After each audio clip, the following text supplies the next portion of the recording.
Sure वाला। So thank you for coming sir. जैसे आपने मेरे को तो अपनी लाइफ के बारे में थोड़ा कुछ चेंजेस दे दिया था, थोड़ी चीज़ें बता दी थी, तो सर हम सब लोग एक बार जानना चाहेंगे आपकी लाइफ की जर्नी, कैसे आपकी लाइफ स्टार्ट हुई और मतलब यहाँ तक आप कैसे पहुँचे। देखो क्या है कि सामान्यतः मैं ये मानता हूँ कि जैसे कोई एक अपने यहाँ कहते बड़ा माइथोलॉजी से अगर हिंदू जीवन पद्धति से कहते तो बड़े भागवान स्तन भावा, मनुष्य का तन बड़े भाग्य से मिलता है।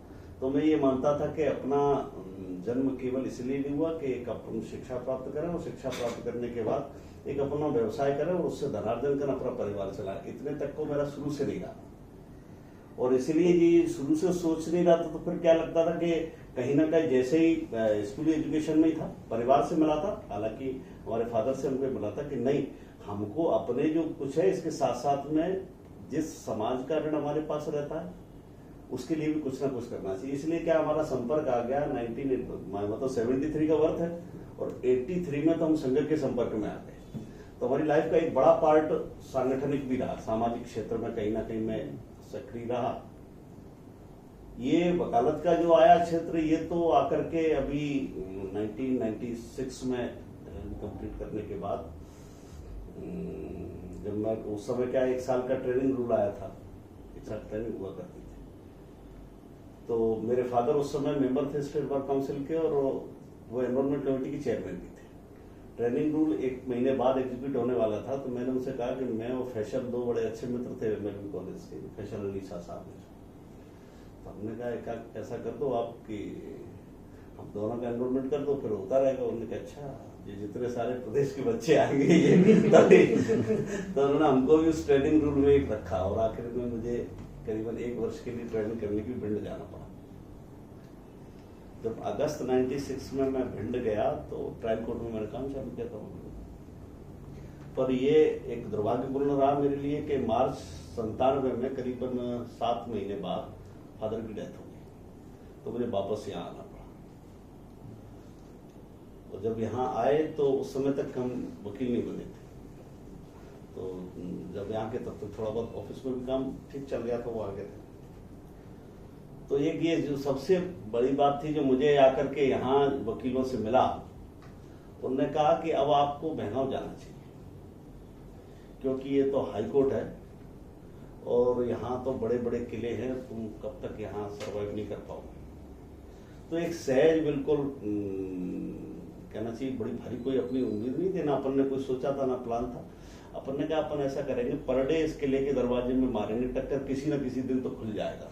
और ये सोच करके हम शुरू हो गए और शुरू हो गए। तो मैंने मात्र प्रोसीजर सीखने के लिए 6 महीने जूनियरशिप की टीसी वंसल साहब से, केवल 6 महीने प्रोसीजर सीखने के लिए। और फिर उसके बाद इनके ये हमारे जिनके साथ हमने ट्रेनिंग की भिंड में, राम कुमार शर्मा साहब, वो हमारे फादर के बड़े अच्छे मित्र थे। तो उन्होंने कहा कि हमारी माता जी से कि आप इनको अलग कर रहे हैं। तो हमको भी थोड़ा डर लगा कि भाई 6 महीने हाईकोर्ट में, अभी तो मतलब एनरोल्ड हुए मुझे 1 महीना हुआ था और बाकी ट्रेनिंग वरेनिंग ये सब मिला करके। तो उन्होंने कहा हमारी माता जी से कि भाभी जी हम इनको कुआं में पटक रहे हैं, अगर ये हाथ पैर चला के बच गए तो ठीक है, नहीं तो मर जाए वही ज्यादा अच्छा है। मतलब उदाहरण के लिए कहने का कि हम इस प्रोफेशन में अब इनको छोड़ रहे हैं और ये तो उन्होंने कहा कि नहीं आपको होना ही पड़ेगा। जैसी तैसे हिम्मत करके शुरू किया और फिर बस एक चीज अच्छी रही कि काम आता गया तो मैंने उसके लिए जितना अपनी सामर्थ्य अपना 100% दे सकते हैं, ये नहीं कह सकता कि बहुत अच्छा कर सकते, पर इतना कह सकते थे अपना मैंने 100% दिया। एक समय यह था कि मुझे लगता है 97 से लेकर और एक शुरू के 10 साल में स्थिति ऐसी होती थी कि अपन कहीं बैठे हुए तब भी न किसी मुकदमे के बारे में सोचा करते थे, अगर इसको कैसे रखेंगे, कैसा प्रेजेंटेशन होगा। तो हमारे ये प्रशांत शर्मा साहब एक बार साथ कर रहे थे, तो एक केस में इन्होंने आर्ग्यू किया जस्टिस झा साहब के यहाँ। तो जस्टिस झा साहब के यहाँ इन्होंने कहा कि इन्होंने बेल आर्ग्यू की, ये बोले कि वो मेरी प्रेजेंस है। तो उन्होंने कहा 34 है। तो मुझे नंबर आया तो मैंने कहा साहब ये बताया कि माथू पर मेरा कोई ओवरटेक्ट नहीं। उन्होंने कहा ओवरटेक्ट नहीं, देन कॉमन इंटेंशन ऑब्जेक्ट नहीं, तो उन्होंने उतने से डिफरेंस कर दिया। तो कई बार ऐसा लगा कि बहुत छोटी छोटी बात आपको कहने के तरीके के आधार पर भी। तो वो फिर 97 के बाद से फिर ये सिलसिला चलता गया और फिर उसके बाद 2015 में मुझे गवर्नमेंट एडवोकेट बनाया। उसके बाद हमने रिफ्यूज कर दिया उसको कि अपनी मेरी प्रैक्टिस प्रभावित होगी इस कारण से। पर उन्होंने कहा अच्छा हम ठीक से थोड़ा प्रोफाइल बना करके देते हैं, दूसरे साल फिर एक आए तो उनको रिफ्यूज कर दिया। पर अपने चलते अभी 2020 में जब ये परिवर्तन हुआ तो परिवर्तन के बाद कहीं ना कहीं जब मैंने रिफ्यूज किया तो चूंकि मैंने आपसे कहा कि एक मेरा संगठनिक बैकग्राउंड भी रहा, तो कहीं ना कहीं इन सब चीजों के लिए जब होता है तो एक व्यवहारिक रूप से चर्चा भी करते हैं लोग कि कैसा है क्या है। तो फिर उसमें भी शामिल रहा। तो उन्होंने कहा इस बार मुझसे फिर पूछा कि आप बताइए जरा कुछ ना। तो मैंने कहा अब ये हो सकते हैं।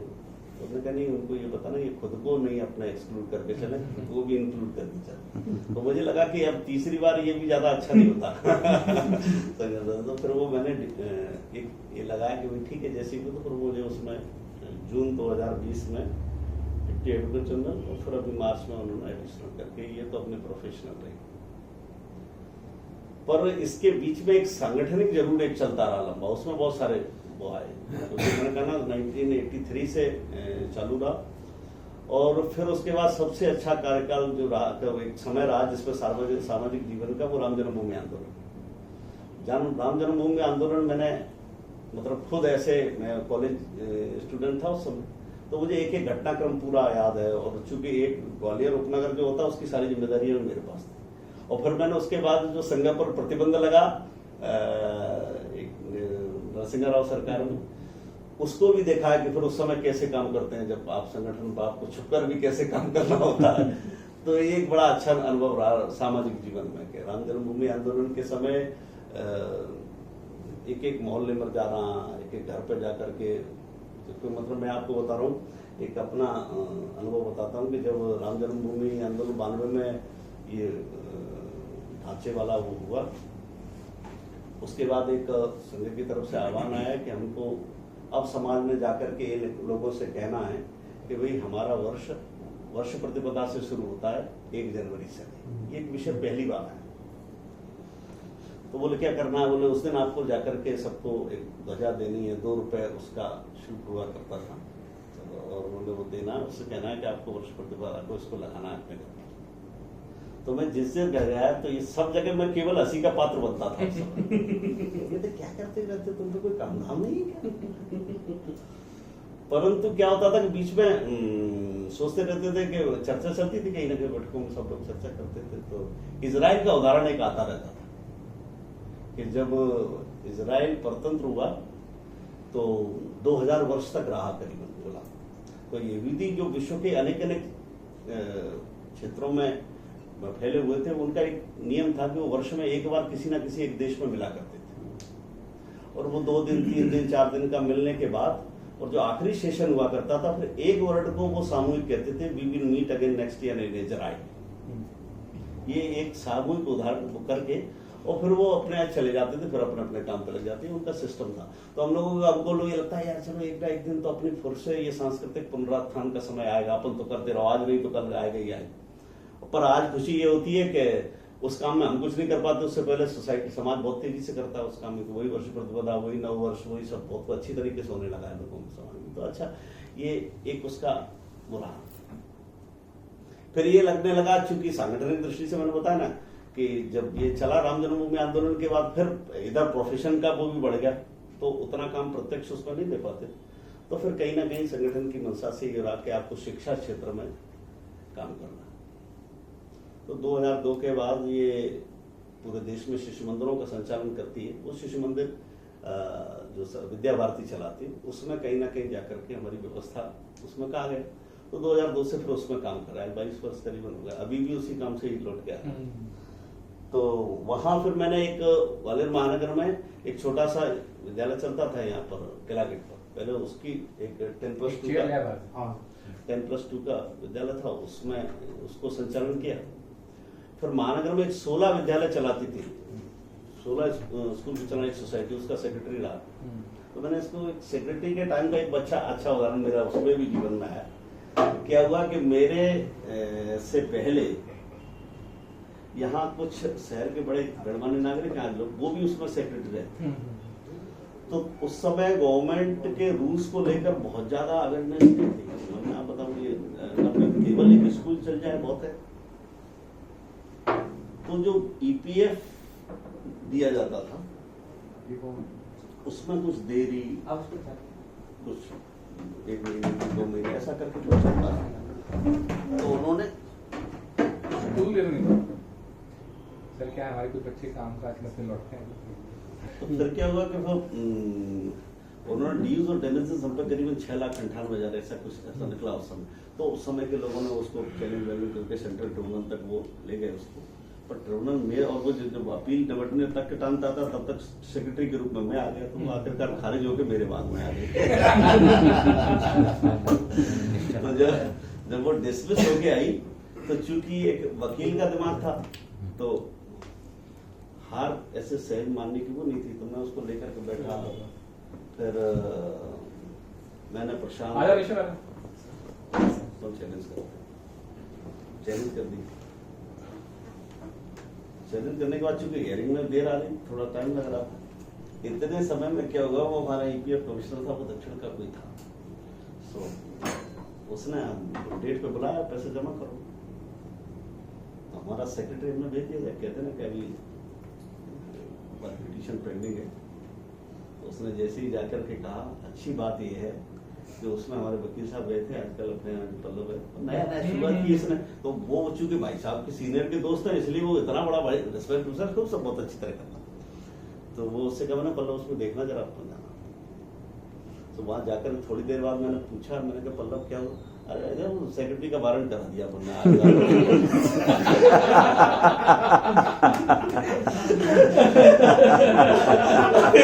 सेक्रेटरी में ही है यार।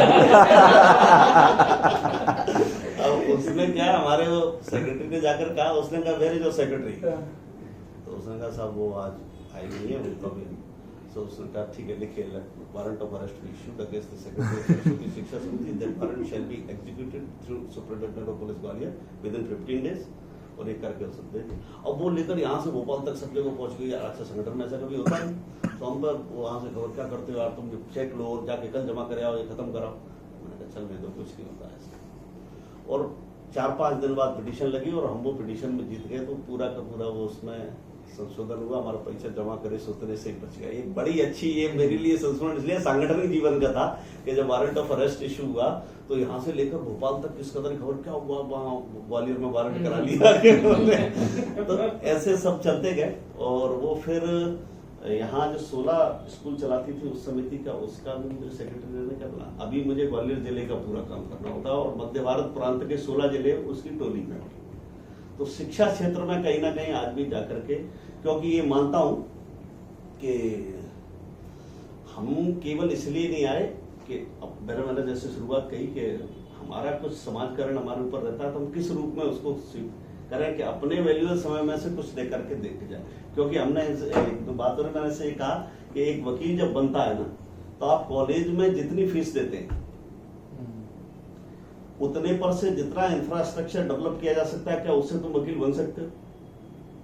नहीं बन सकते। इसका मतलब वकील बनने के बाद भी समाज का तुम पर ऋण चढ़ गया, क्योंकि उसमें कुछ लोगों का वो पैसा लगा होता है जो सोसाइटी में लोग रहते हैं जिनके आपको काम करना, उसकी भी गरीब सेक्टर लेके आता है ना, उसका भी टैक्स का पैसा लगा होता है, सबका लगा होता है। इसलिए मतलब समाज का आपके ऊपर रहता ही है। आपको ये सोचना ही पड़ेगा कि हम कहां से रास्ता निकाल करके इसको चुकाने के लिए रहें, अपना रास्ता निकालना। फिर एक मन में विचार और आता था कि ये तो हो गई, ये 2 लाइफ हो गई, एक अपनी सामाजिक जीवन हो गया और एक हो गया अपना व्यवसायिक जीवन। फिर ये लगता था कि वास्तव में एक और सुनता रहता था लोगों के कि भाई हमारे यहाँ के ये सिद्धांत की 84 लाख योनियां होती है, पर उसमें से कमाती केवल मनुष्य, इसके अलावा कोई कमाता नहीं।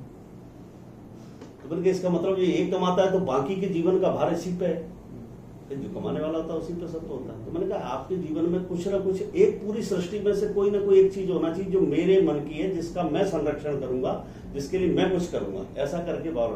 तो फिर एक मन में ये रहता था वो मुझे, मैंने अपने जीवन का मैं बताता हूँ, मैंने अपने गुरु गाय को इसमें माना और मैं जहां भी लगा फिर मैं आज भी रहता हूँ कोई ना कोई। जैसी अभी एक में एक आश्रम की गौशाला है जहाँ अभी जैसे अभी भूसा भूसा का टाइम है तो सब अपने लगे उसको कैसे भी साल भर के लिए इस तरह के अपने कुछ ना कुछ जो अपनी सामर्थ्य के अनुसार, बहुत ज्यादा तो फिर उसको एक इस दृष्टि से अगर लगता था कि कहीं ना कहीं इस पूरे उसमें मेरे जीवन का भी कुछ आय का अंश किसी ऊपर जाना चाहिए वर्ष में, तो वो फिर मैंने अपने लिए गाय चुनी।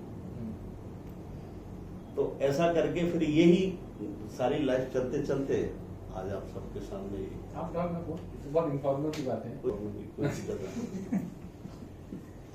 तो ये सब चलता रहता है, पर आज ये लगता है कि भाई ये सब करते करते फिर भी ये लगता है कि कुछ और कोई अगर ऐसा लगता है कि मेरे लायक कुछ हो सकता है तो हम उसमें तो रहते ही सकते। अब इस क्षेत्र में आया तो एक बड़ी संतुष्टि मन में ये भी रहती कि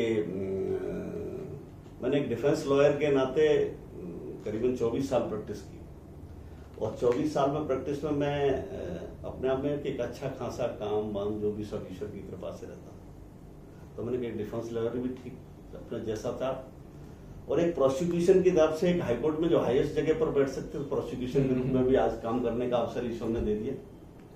और तीसरा स्तर बनता है अपनी बार, जिसके हम सदस्य जिसका उसका विश्वास भी आप सब लोगों के सहयोग से मिला। तो इस फ्रेटर्निटी में भी कहीं ना कहीं बड़ा प्यार, बड़ा सहयोग सब लोगों का मिल ही रहा।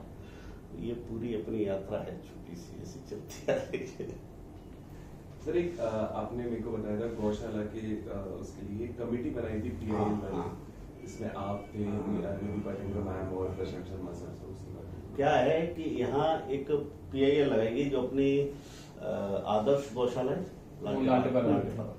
बेसिकली वो गौशाला नहीं है, वो खिड़क है, जो म्युनिसिपैलिटीज एक्ट में उसको खिड़क शब्द का है। तो वो क्या करते थे, जो गवर्नमेंट उसमें से नगर निगम वाले लोग पकड़ के ले जाते थे और गाय को उसमें बंद कर देते।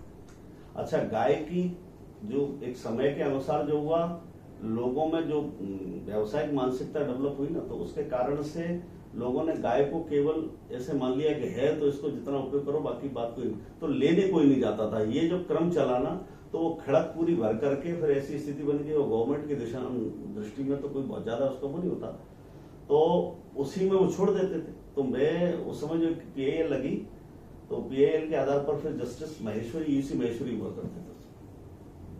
तो जस्टिस UC महेश्वरी बोले, अच्छा वो भी चूंकि कहीं ना कहीं ऐसा सोचते होंगे, तो वो एक दिन बोले कि धिक्कार है हमारे बातें पर तिलक लगाने का, जो गाय ऐसे मरती है।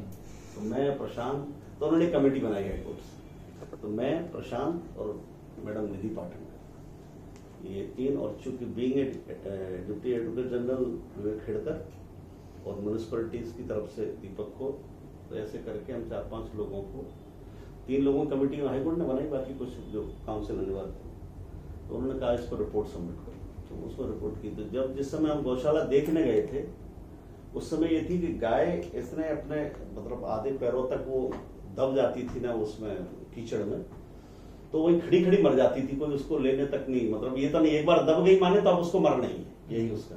उस समय उसका जो मृत्यु दर थी उस खड़क की, वो 50 गाय प्रतिदिन के रेशियो से।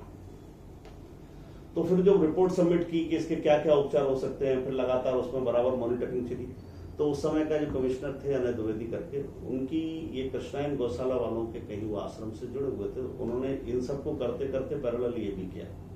फिर ये संत लोग आ गए, तो उनके साथ में भी फिर हम, चूंकि मेरा कहीं ये स्वभाव में भी था, तो इसलिए कमेटी तो जो अपनी जगह कर ही रही थी, फिर हम उनके साथ जुड़ गए, आज भी कहीं ना कहीं पर जुड़े ही है। तो वो जो कल एक खड़क के रूप में गौशाला थी, वो आज गौधाम के रूप में जानती, मध्य प्रदेश की सबसे बड़ी गौशाला है, 6000 से ऊपर गौवंश वहां रहता है। और स्थिति है कि आप जाएंगे तो आपको एक कीचड़ गंदगी कुछ भी नहीं मिलेगी इतने, और वो सारा का सारा गवर्नमेंट के कबाड़ से जुगाड़ करके तैयार किया शुरुआत में। और आज तो चूंकि यहाँ करके फिर एक रानी घाटी पर कोई लेकर गाय को लेकर वो हमेशा चिंतित रहते हैं। तो ये गौशाला का जो स्थिति थी उस समय, आज उसकी अगर देखेंगे तो मृत्यु दर 0 पर भी आई, अब लेकिन 2-3 एक्सीडेंट खाई कभी आ जाती है तो भी, लेकिन फिर भी वहाँ गाय की अच्छी सेवा है, मध्य प्रदेश के अंदर सबसे अच्छी। जैसे आजकल की सुपर स्ट्रेस लाइफ चल रही है सबकी, सब लोग तेजी से काम कर रहे हैं, सब प्रायोरिटाइज कैसे करें किसी चीज को, एक संतुलन कैसे बनाएं अपनी लाइफ में, काम को लेके, जो पर्सनल रिलेशनशिप्स हैं लोगों के उनको लेके, और लोग डेवलप कैसे हो, खुद को डेवलप कैसे करें। देखो मैंने अपने आप को ये माना, मैंने आपसे सबसे पहले यही कहा कि हम केवल और केवल प्रोफेशन करने नहीं आए। हमारे एक बड़ी अच्छी बात कहते हैं कि ये कल्पना जो है ना, ये जो सोच है ना कि बच्चा यदि नहीं रोता है पैदा होते समय, तो वो कहीं ना कहीं एबनॉर्मल है। यह भारतीय लोगों का दर्शन है। ये क्या विश्व का दर्शन ऐसा है? विश्व तो ऐसा नहीं मानता कि वो नहीं रोए तो वो एबनॉर्मल है। केवल भारत मानता है। क्यों? क्योंकि हम जिस दर्शन को अपनाते हैं उस दर्शन के अनुसार ब्रह्म उस जीव को धरती पर भेजता है मृत्यु लोक पे, तो वो उससे छूटता है, इस कारण से रोता है। हमारे यहाँ उसके पीछे ये है। तो वास्तव में हमने जैसे कि यहाँ आए और आने के बाद जो अपना व्यवसाय, पारिवारिक जिम्मेदारियां के बाद हमारे विचार में, हमारे पूरे जीवन में कहीं हमारे माइंड में ये भी है कि हम जिससे छूटे थे उससे मिलना है हमको। हम उसको मिलने का भूल जाते, और उससे मिलने का भूल जाते तो उसके मिलने के जाने के कुछ रास्ते, वो रास्ता आपने को, जैसे अपने कई लोग कहते हैं, मैं बहुत अच्छी बात लोगों ने कहा कि वर्क इज वर्शिप, अपने चला लगा तो इस कर्तव्य को भी पूजा, ये भी वास्तव में ईश्वर की पूजा। लेकिन उसमें भी अपन देखेंगे ना तो क्या भी देखो विचार करके, बेसिकली जो हम हैं,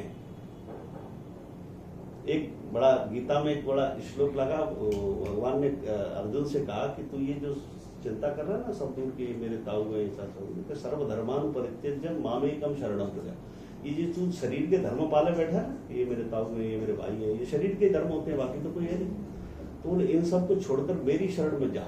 अब वो खड़े सामने वो कहते जा, तो व्याकरण में कहा उन्होंने कि जाना कहाँ है? तो जाना कहाँ है? बोले ईश्वरो सर्वभूतानां हृदय से अर्जुन तिष्ठति। तू अपने हृदय के अंदर से बैठे हुए से पूछ। और इसलिए अगर हम सब लोग अगर विचार करेंगे तो हमारे अंदर से एक हर निर्णय पे, हर काम पे एक आवाज आती है। सबको ये महसूस, अगर उसको सुनने की हमें हैबिट आ जाए, आती है ना कि हर समय ये सही, ये गलत, ये सही, ये गलत, ये आती है। तो हम जैसे आज प्रोफेशनल जीवन करते हैं ना, अपने आप को डेवलप करने की जैसे बात होती है, जब इसके साथ साथ में कैसे करें, जैसे हम निश्चित तौर पर वकालत करेंगे, हम बहुत मेहनत करते हैं, हम व्यवसाय है, धनोपार्जन भी होगा, लेकिन आप देखिए हमारा मानव सब लोग प्रयोग करके देखना, मैंने किया इसलिए मैं कहता हूँ, बहुत अच्छी फीस का मुकदमा लड़िए आप, और बहुत अच्छी फीस का मुकदमा लड़ करके उसे जीतिए, आपको प्रसन्नता होगी, बहुत खुशी होगी कि हमने जीत लिया, ये फीस हमारे पास इतनी है। पर कभी किसी गरीब का जो अफोर्ड नहीं कर सकता और उसका मुकदमा लड़के जीतिए, तो जो आपको संतुष्टि जिसको कहते हैं वो आपको उससे होगी, इससे नहीं होती। आपके अंदर, इसका मतलब वो जो इंसान है ना, उस इंसान की भी हमको समय समय पर चिंता करने देना चाहिए। जो आपके अंदर का बेसिक इंसान है, वो इंसान कभी भी, अच्छा देखना, आप कभी बहुत जीर्ण शीर्ण सा कोई क्लाइंट हो और वो बड़े उसमें से छोटे छोटे 10-10, 20-20 रुपए ऐसे निकालने को काफी, तो 10 साहब आप लड़ दो, और लड़ करके आप उसको जिता दीजिए, और फिर आप उसके बाद की फीलिंग को और अच्छी फीस लेने के दोनों को करेंगे, तो मैं विश्वास दिलाता हूँ आपको संतुष्टि वो उस गरीब वाले की होती है। क्यों? क्योंकि आपके अंदर बेसिकली दूसरा इंसान है, ये तो हमको वायु जीवन में जीना पड़ता है। तो इसलिए मेरा कहना है कि हर आदमी को अपने अंदर के बैठे इंसान की भी समय समय पर सुनते रहना चाहिए, और उसके अगर सुनते रहोगे तो आप जो कहते हैं ना कि हम समाज में अपना ऐसा व्यक्तित्व भी डेवलप कर सकते हैं, अच्छे प्रोफेशनल भी हो सकते हैं, अच्छे से इंसान भी हो सकते हैं, और एक अच्छे हम समाज के लिए भी हो सकते हैं। एक चूंकि उसको सुनेंगे तो हम हो सकता है अपने पेरेंट्स के बारे में भी सोचें कि कैसा व्यवहार होना चाहिए, तो वो जब उसकी सुनते रहोगे तो फिर अपन चाहते हैं कि सब जगह अपना एक ठीक से बन जाएगा हिसाब किताब। सर आपसे मेरी बात हुई थी, वो मृत्यु पर जो बात हुई थी, मैं कभी भूल नहीं सकता, 2 बार रिपीट कर रहा हूँ, 3री बार रिपीट कर रहा हूँ। आपने मेरे से कहा था कि इस बात पे विचार करके देखो कि जब पिता की मृत्यु होती है तो बच्चा जो होता है तो वो ये कह के होता है कि मेरा क्या होगा। ये जो सोच की गहराई है, ये आपके पास कैसे आई? मतलब आपने क्या अध्ययन किया, क्या विचार किया? हाँ, इसके पीछे मैं सोचता हूँ, आप इसको आप अपने शब्दों में रिपीट कर दे तो मेरे शब्द ये मुझे ऐसा लगा, क्या होता है कि मैं आपको देखूं, ये तब आता है, बाप के बारे में सोच आपको तब बनेगी जब आप बाप बनेंगे, और चूंकि ये अपेक्षा एक ऐसा है कि ये मानवीय स्वभाव है, और कष्ट भी कहां से पैदा होते हैं? अपेक्षा से। अगर अपन एक उदाहरण में देखें तो अपने पूरी सोसाइटी का एक आदर्श जिसके ऊपर से पूरा जीवन चलता है, भारतीय समाज तो उसी पे चलता है, वो राम और सीता हमारे यहाँ सबसे आदर्श है। परिवार में तो वही, चूंकि अगर उसमें देखें तो वनवास तो राम जी का हुआ, जानकी जी का हुआ नहीं, पर जानकी जी को राम जी इतना प्रेम करते थे कि उनको बिना किसी तर्क के साथ ले गए, इतना प्रेम। और ये चलता रहा उनका, बड़े आराम से साथ रह रही थी। और 14 वर्ष में से 13 वर्ष बड़े साथ से आराम से काट लिए दोनों। 14वीं वर्ष में एक दिन उन्होंने राम जी से अपेक्षा की, जरा स्वर्ण मृग ला के दे दो। बस उस अपेक्षा के बाद से जानकी जी का जीवन देखिए आप कैसा होता है। तो दुख का जननी कौन है? दुख की जननी होती है अपेक्षा। तो एक पुत्र के नाते हमारी भी कुछ अपेक्षाएं लग जाती हैं उससे।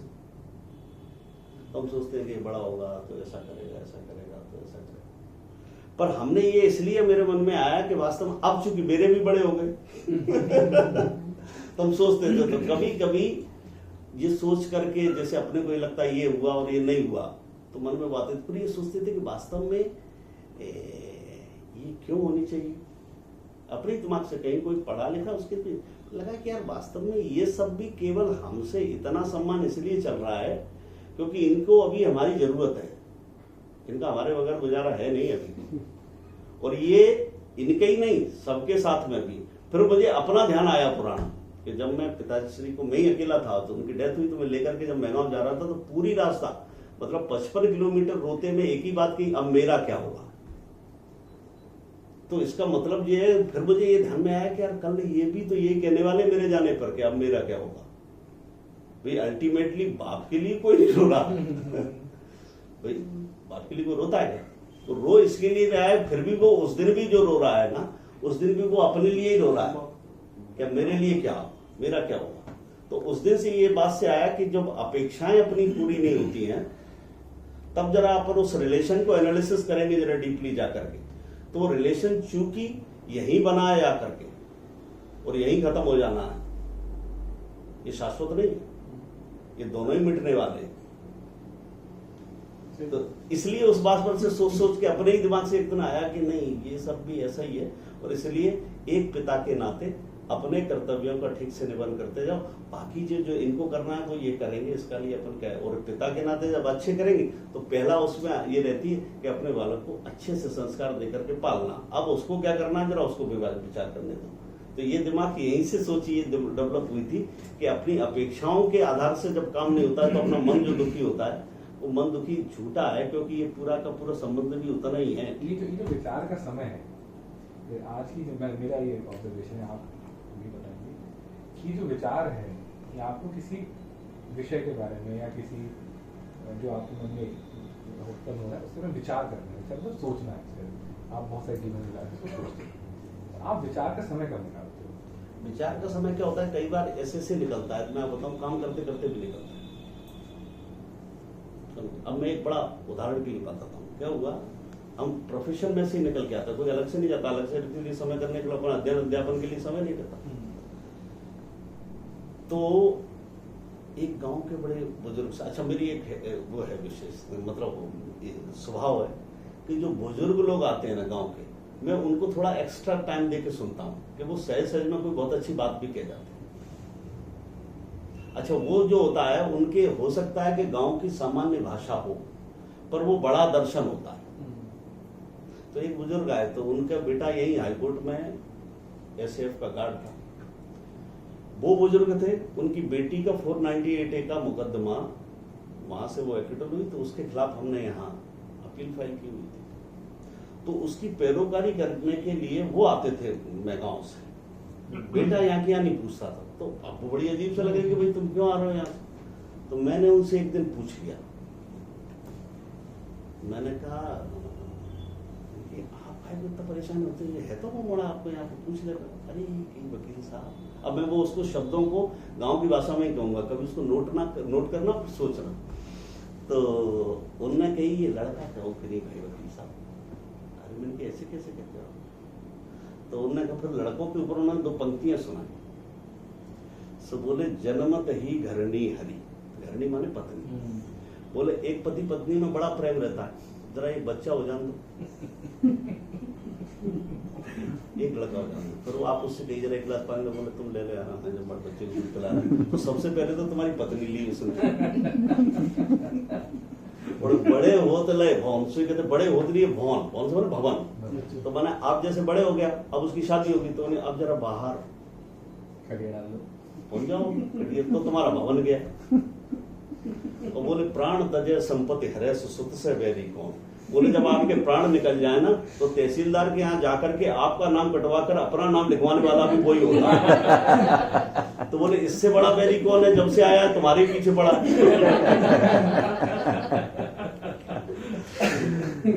तो ये जो लगा, तो बोले अब बताओ, ये मैं आपको बता रहा हूँ, ये करीबन ये बात होगी 2000 के आसपास, पर मुझे आज तक वो याद है। मतलब आए यार ये लिखे कि यार वास्तव में सही है, इसमें क्या बात है, बताओ ना, ये सारी बातों में गलत क्या है। पर हम उसको इस दृष्टि से कभी देखते नहीं। दोष दर्शन का हमने स्वभाव बनाया कि दोष दर्शन हमको दूसरे में देखना है। दोष दर्शन, एक वकील साहब का मैं नाम नहीं लूंगा, क्या होता है वो वकील साहब एक वकील साहब एक अध्यक्ष जी से रोज पूछा करते यार कोई रेफरेंस है क्या, क्योंकि तब रेफरेंस 1:30 बजे हो जाता था, उनको जल्दी जाना होता था घर से। तो यार में क्या करते रहते हो, कुछ खराब। अब वो रोज का चलता रहता था। तो एक आध बार एक वकील साहब और साथ में हम 3-4 लोग खड़े बात कर रहे थे, तो क्यों आज कोई रेफरेंस, अरे यार क्या करते हो, कोई रेफरेंस ही नहीं करते यार, लाओ कहीं से। वो चले गए तो वहां खड़े वाले ने दूसरे ने घर में रेफरेंस पढ़ा, इधर उधर ढूंढ रहे। उनके फादर भी जाने लायक थे, तो बोले घर में रेफरेंस पढ़ा है। तो क्या हमारा जो दोष दर्शन का स्वभाव है ना, तो दोष दर्शन हम इधर उधर करते हैं। अगर हम घर से देखेंगे पीछे चला आ रहा है अच्छा क्या होता है, ये बड़ी छोटी छोटी बात है। मैंने कहा कि ग्रामीण लोगों के सहज भाषा के अनुभव को यदि देखेंगे तो आज की फिलोसफी, जैसे आप कहते हैं, जैसे आज का एक बढ़िया सा एक अंग्रेजी जान जाता है, इंग्लिश मीडियम में पढ़ा, और उसके बाद लेडीज फर्स्ट। लेडीज फर्स्ट को कह के सोसाइटी में वो अच्छा माना जाता है कि वो पर त्रेता में सिया चढ़े हो रहा है, तो नाव पे भी नहीं चढ़े थे फिर जानकी जी से पहले। ये दर्शन हमारा है, पर चूंकि हमको सुनने में ऐसा अच्छा लगता है, राम जी ने नाव पे भी पहले जानकी जी चढ़ाई। ऐसा नहीं कि नाव पे चढ़ गए और पीछे फिर पकड़ गए, सिया चढ़े रघुराई। तो वो तो हमारे यहाँ के ये सारी चीजें हमारे पास है, परंतु उसको हम मानते कैसे हैं, ऐसे करके। तो इसलिए क्या होता था, एक आए बुजुर्ग, तो उन्होंने बड़ी अच्छी बात कही, ऐसे वो चला भाई के बेईमानी को लेकर। तो हमसे कही, हमने किया कि भैया का मामला है, तुम इसमें अरे साहब भैया का कुछ नहीं हो सकता। क्यों नहीं हो सकता, अपने करो ये करो। तो उन्होंने फिर एक उदाहरण दिया, वो भी मैं आपको ये शब्दों से वैसे ही आता है। तो वो ये कहते थे, भाई भतीजा भांजा और भाण भाट भूपाल, और इन 6 को छोड़ के अंत करे व्यवहार। इन 6 को छोड़ के व्यवहार करो। जैसे उदाहरण के लिए आपने 1 लाख रुपए दे दिए, अब आप ब्याज पे चलाते हो, तो आपने उसी तरह में अपने भाई ने मांगा, भाई को दे दिया, और वो एक को नहीं लौटाए, तुम खाता नहीं हुआ। भाई की हत्या होती है क्या? कुछ नहीं कर सकते। आप नई मोटरसाइकिल लेके आइए और भतीजे चाचा देना चाबी, और गया और ठोक के आया वो। अब भतीजे का क्या कर लो, दूसरा हो तो उससे कहो जा आप सुधरवा के ला, इसको ये करवा के ला, भतीजा क्या कर सकते। भांजा आया, बड़ा सम्मानीय है हमारे समाज में, और कोई अपराध कर जाए तो यार तुम भांजे नहीं होते, तो हम तो बोले भांजे के 100 अपराध क्षमा होते, बोले हाँ 100 होते हैं, बोले ऐसे ही और ज्यादा गाने होते हैं, भांजे का भी कुछ नहीं कर सकते। अपने एक कहावत कहते हैं, भाण जो केवल झूठी तारीफ करते हैं उनके भरोसे खेतियां नहीं होती। और उन्होंने कहा, सिंधिया जी को हमने अपनी मोड़ी के ब्याह में चिट्ठी दी, बिन्ने अपने में दही नहीं। राजा से कोई व्यवहार थोड़ी होता है, व्यवहार होता है। तो वो एक पंक्ति हमें आज तक याद है कि भाई अगर आपने जैसे भाई को 1 लाख रुपए दिए, तो ये मान के चलो कि हमने दे दिए, आ जाए तो ठीक, ना आ जाए तो ठीक। तो वो बड़ी, तो ये जो सुनने के लिए अपन अलग से नहीं, जैसे एक मैं उदाहरण के लिए बताता हूँ। एक केस हमको प्रोसिक्यूशन की तरफ से, एक पति ने रात को 3-4 बजे पर पति पत्नी में विवाद हुआ, उसका 6 महीने का बच्चा था। तो बच्चा रोड़ा हुआ, तो उसने कोई ऑब्जेक्ट किया, तो कुल बाकी जो भी रहा हो, तो पति को गुस्सा आया, उसने बच्चे 6 महीने को उठाया और फेंक दिया कुआं में, मर गया। उसका मर्डर था। अब उसमें क्या है, मैं जब पढ़ रहा उसको, तो चूंकि ये 10 साल और 11 साल की कस्टडी पे छोड़ रहे थे, पर मुझे उसके केस के फैक्चुअल मैट्रिक्स देखने के बाद मुझे लगा ये छूटना नहीं चाहिए। अब मैंने उसमें ये देखा कि जो कोर्ट का व्यू है वो पनिशमेंट है, तो जो आईपीसी वो कहीं जाकर जो हमारे 1860 की आईपीसी मृत्युदंड पर रुक जाती है। अब मैंने कहा इसको यार कैसे इंटरप्रिटेट करें यार, हटके क्या कहें और कैसे करके छूटे नहीं, ये छूट जाएंगे, क्योंकि हमारा मन नहीं हो रहा था उसका, अपना नहीं हो रहा। तो अब मैं इसको फिर पढ़ने के बाद वो रख दिया, फिर कुछ नहीं मिला तो मैंने रामचरितमानस उठाई।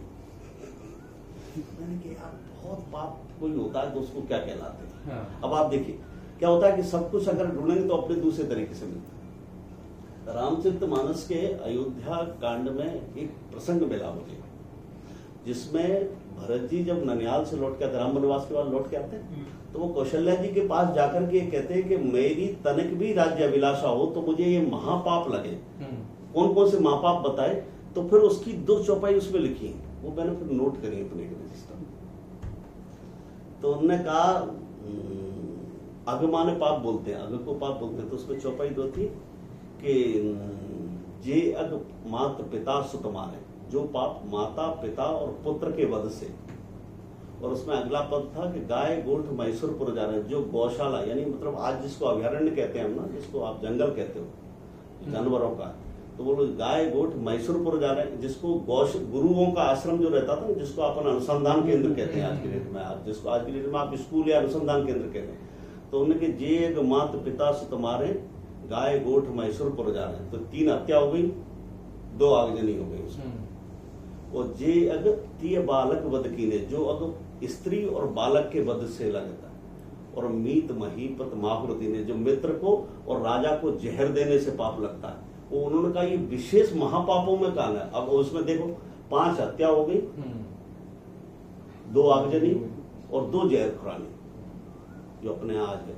तो वास्तव में अगर अपन सोसाइटी में देखें तो अपन पिक्यूलियर फैक्ट्स एंड सर्कमस्टेंसेस को आते हैं कि नॉट ओनली फैक्चुअली बट ये एक्चुअली भी केस बहुत खराब है। मतलब आप इमोशनली बाबत देखते हैं तो अगर कोई इसमें ऐसा आ जाए किसी ने अपने माता पिता पुत्र का और स्त्री का या बालक का वध कर दिया है, हत्या कर दी, तो अपने आप बहुत सीरियस बन जाता है। और ऐसे ही कोई अनुसंधान केंद्र को जला दे,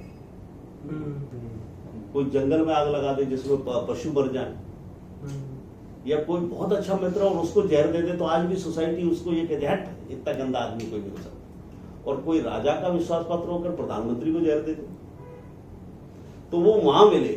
जब उन्होंने कहा तो मैंने उसमें से एक कहा, मैंने कहा साहब ये इसका यहाँ एंड हो जाता, पर डिस्पोजल ऑफ दिस केस, मतलब कोई भी केस का है, जो judgement of this case is not only a disposal of case, it is this message to this society. Message क्या है कि एक बालक क्या 6 महीने के बच्चे को कुआं में पटक कर मार देने वाले को ऐसे ही छूट जाता, खारिज कर दी उन्होंने उसके ऊपर से, तो खारिज हो गई अल्टीमेटली।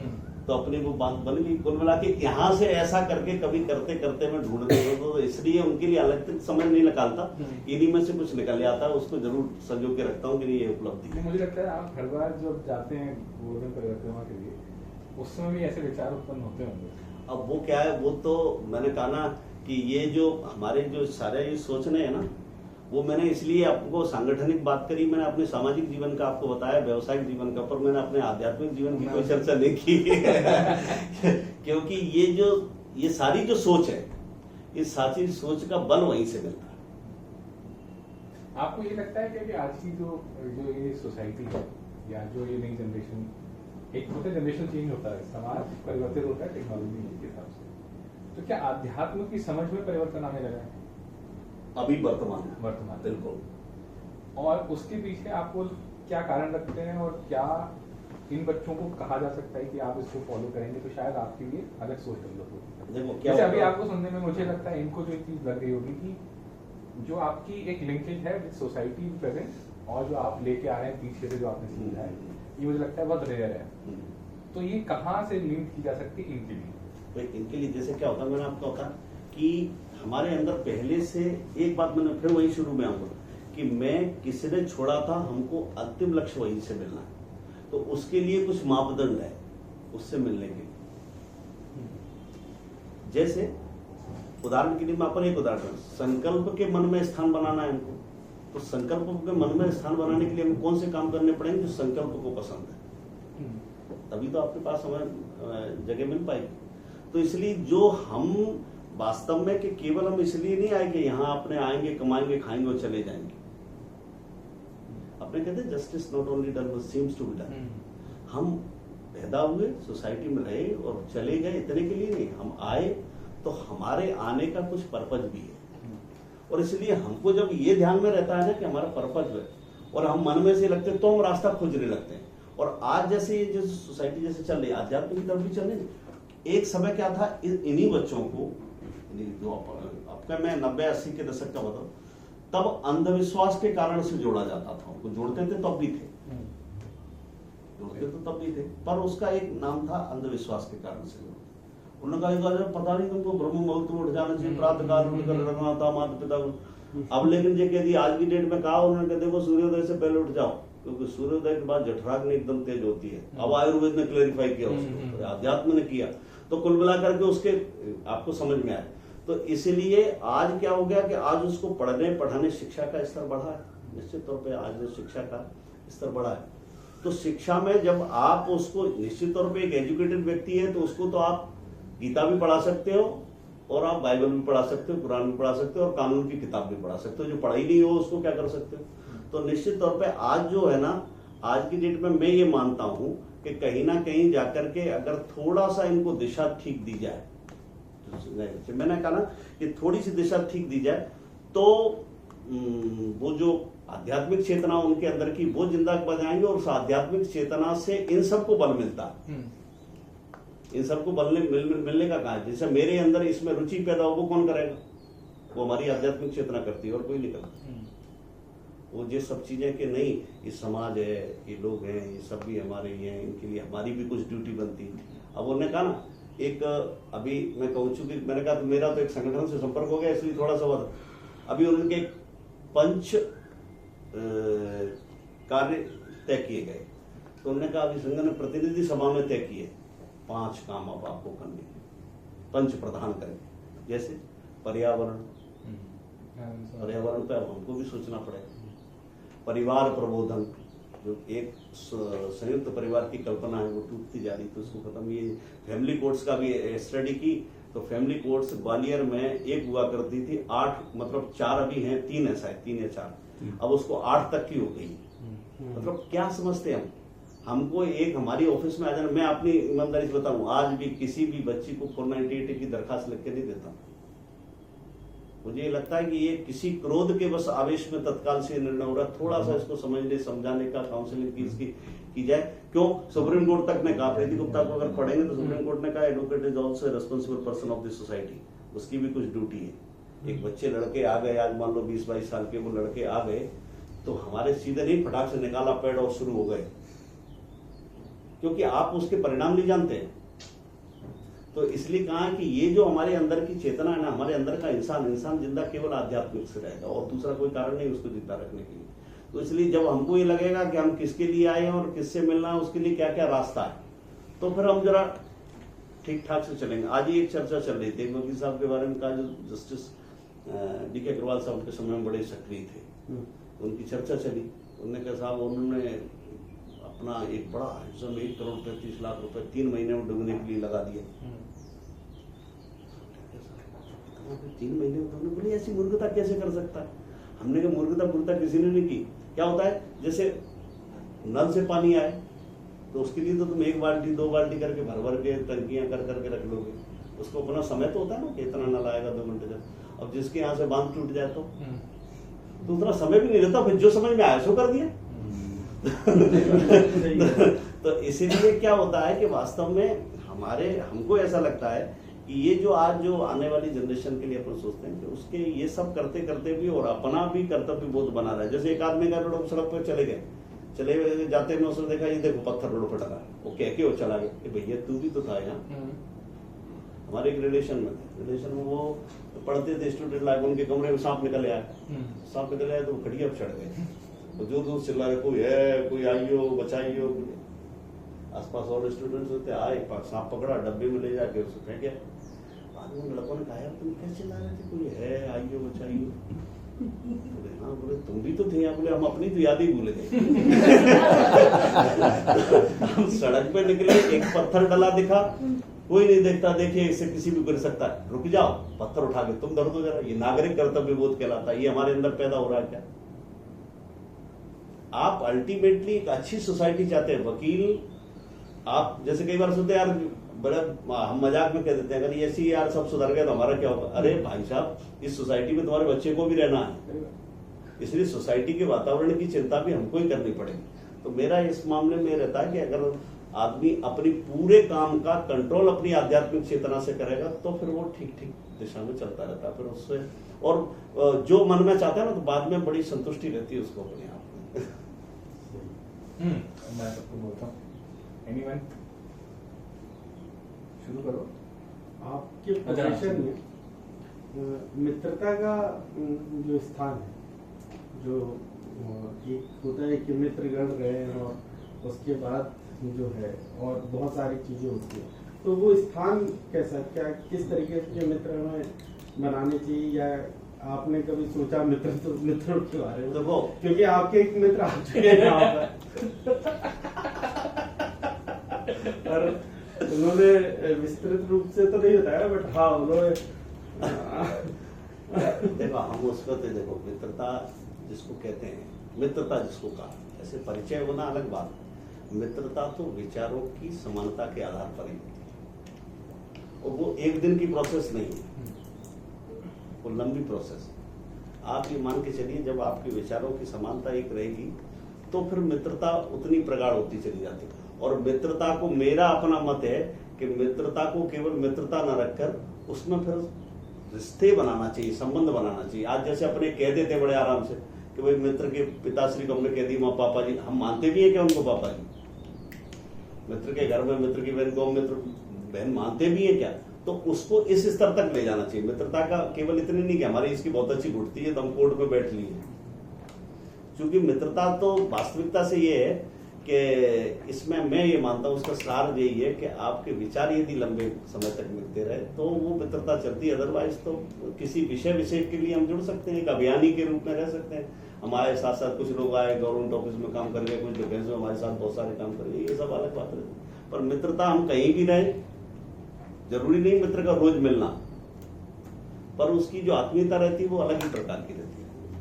प्रोफेशन में इसका महत्व, मतलब जैसे वकालत करना है, इसमें मित्रता का कितना बड़ा, जितना सारी सार्वजनिक जीवन में, हमारे गुरु ने एक दिन हमसे कहा, हमने कहा कि साहब ये जो अपन करते हैं पर वकील लोग ऐसे करते हैं, यार वकीलों की हम चिंता थोड़ी करते हैं, हम यहाँ इसके लिए नहीं आए। हमारे कहना है कि नहीं, हमारा मूल्यांकन जो होता है ना समाज में, हम इस इतने प्रोफेशनल नहीं हो जाए कि कहीं ऐसा करते करते हम मित्र को व्यक्तिगत क्षति कर दें। ऐसे कभी आ सकते हैं, टकराएंगे, तो जरा एक आध बार अपने मन को मारना सीखना। अच्छा, मन को मारना जिसको आ जाता है ना, वो आप ये मान के चलिए कभी भी जीवन में निराश नहीं होगा, जिसको मन को मारना आ जाता है। और रही बात यहां, कोई ऐसा एक बताओ जिसके सारी इच्छाएं पूरी हो जाती हो। हमारे मित्र से भी टकरा सकते हैं, पर जब वैसा वर्षा देखेंगे कि वो भी ऐसा सोचेगा तो हो सकता है इसका राह ही अपने आप निकल के आ जाए। पर अपन नहीं है तो एक अपने आप को डेवलप करने, मेरा अपना मत ये रहता कि हमको जरा अपने मन को मारना चाहिए। क्यों कि उदाहरण के रूप में देखें, हमारे यहाँ चलो हम लोग तो सामान्य से एक मनुष्य जी ठीक है चलता है, राजा दशरथ तो स्वयं ब्रह्म के बाप थे, उनने सिर्फ इतनी सी इच्छा ही तो करी थी कि कल अपने बेटा को राजा बना लिया था। क्या नहीं बन पाया, परिस्थितियां क्या कहती हैं। तो इसलिए ये सब हमारे जो कोई ऐसा है स्वार्थ, तो मित्रता पर आंच नहीं आनी चाहिए। उसमें हम अपने मन को कहाँ मार सकते हैं, हम तो अपने तरफ के पार्ट पर सोचते हैं, हमको सीखना चाहिए, बस आगे बढ़ जाए। कई बार ऐसा लगता है, मैं बताऊं कि टकराने भी लगता है ना, एक बढ़िया उदाहरण सब लोग सुनते हैं, सबने देखा हो कि नदी और पर्वत का उदाहरण सुनते हैं लोग। नदी जाती है, उसको एक पर्वत आके रोक देता है, क्योंकि हालांकि दोनों का बहुत सहयोग, क्योंकि साथ साथ ही रहते हैं जहां, पर वो रोक के जो होता है बस हमने ब्रेक रोक दिया। क्या उसका रोकता है? उसका लक्ष्य है हमें सागर से मिलना है, तो वो तो इतनी सी बगल में से निकाल के निकल जाती है, वो तो चली जाती है, वो रुकती थोड़ी है। तो वास्तव में ये कि हम टकराहट के रूप में मैं तो नहीं मानता कि कभी भी किसी वो पर आना चाहिए। सर, जो आजकल सब कुछ इतना इंस्टेंट होता जा रहा है, सब कुछ मतलब एक क्लिक पर आजकल की पीढ़ी को सब कुछ मिल जाता है, तो सर इसमें जो पेशेंस है, खासतौर से हमारे प्रोफेशन में पेशेंस का एक बहुत बड़ा एक रोल होता है। तो सर आप क्या सजेस्ट करेंगे, कैसे उसको आज की पीढ़ी को इस वाले प्रोफेशन में और पेशेंस को देखो डेवलप करना चाहिए? ये जो एक दर्शन है ना, हमारे यहाँ कहा गया कि असंतुष्टा दुजा नष्टा संतुष्टा समहि भूत। तो उन्होंने कहा कुछ लोगों के लिए असंतुष्ट रहना घातक है, बाकी सबके लिए नहीं, और जो प्राप्त है वही पर्याप्त है। इस दृष्टि से यदि हम चलते जाएंगे ना, क्योंकि हमको जितना करने के लिए दिया गया है, अभी जैसे अभी सोचे हमारे पास ये आज के दिन के लिए 5 केस लगे, अब हम देख रहे हैं संकल्प की लिस्ट, उसमें 25 लगे। अब हमको 5 की प्रिपरेशन तो नहीं कर रहे हैं, वो 25 भी देख रहे हैं कौन कौन ला रहा है, किस किस वकील ने भेजा है। ये हमारा पेशेंस कहीं ना कहीं कम है, क्योंकि हम एक दृष्टि से देखते हैं, हमने आज की लिस्ट देखी पर हमने ये नहीं देखा कि संकल्प के इसके पीछे का जीवन कितना। इनको भी ऐसे ही आना पड़ा। आप विश्वास मानिए, कोई भी इस पूरी साइकिल से निकले बगैर आ ही नहीं सकता। आपको विश्वास रखिए, कहीं मैं अभी नए लड़कों से कहता हूं, मैंने 2-3 चीजें हैं जो सीनियर झूठ बोलते हैं, वो उसको तुम ध्यान रखना। वो हम नहीं बोलते, इसलिए हम कहते हैं हम। एक तो सीनियर जो कहेगा मैं इतना ऑफिस के मामले में सिंसियर था कि मैं अपनी शादी में भी कंकण बांध के कोर्ट गया था। मुझे झूठ है, कोई नहीं गया कोर्ट में कंकण। तो मैंने कहा लाइफ को जो हमारे पारिवारिक दायित्व कुछ हैं, उन पारिवारिक दायित्वों का समन्वय हम कैसे कर सकते हैं, समन्वय का हमारा स्वभाव बनना चाहिए। समन्वय का स्वभाव जब बनता, क्योंकि अभी जब जूनियर होता है ना, तो जूनियर के अंदर रेसिस्टेंस पावर भी जीती है। जैसे जैसे उम्र जाती कम होती है, उसने से सहनशीलता भी कम होती है।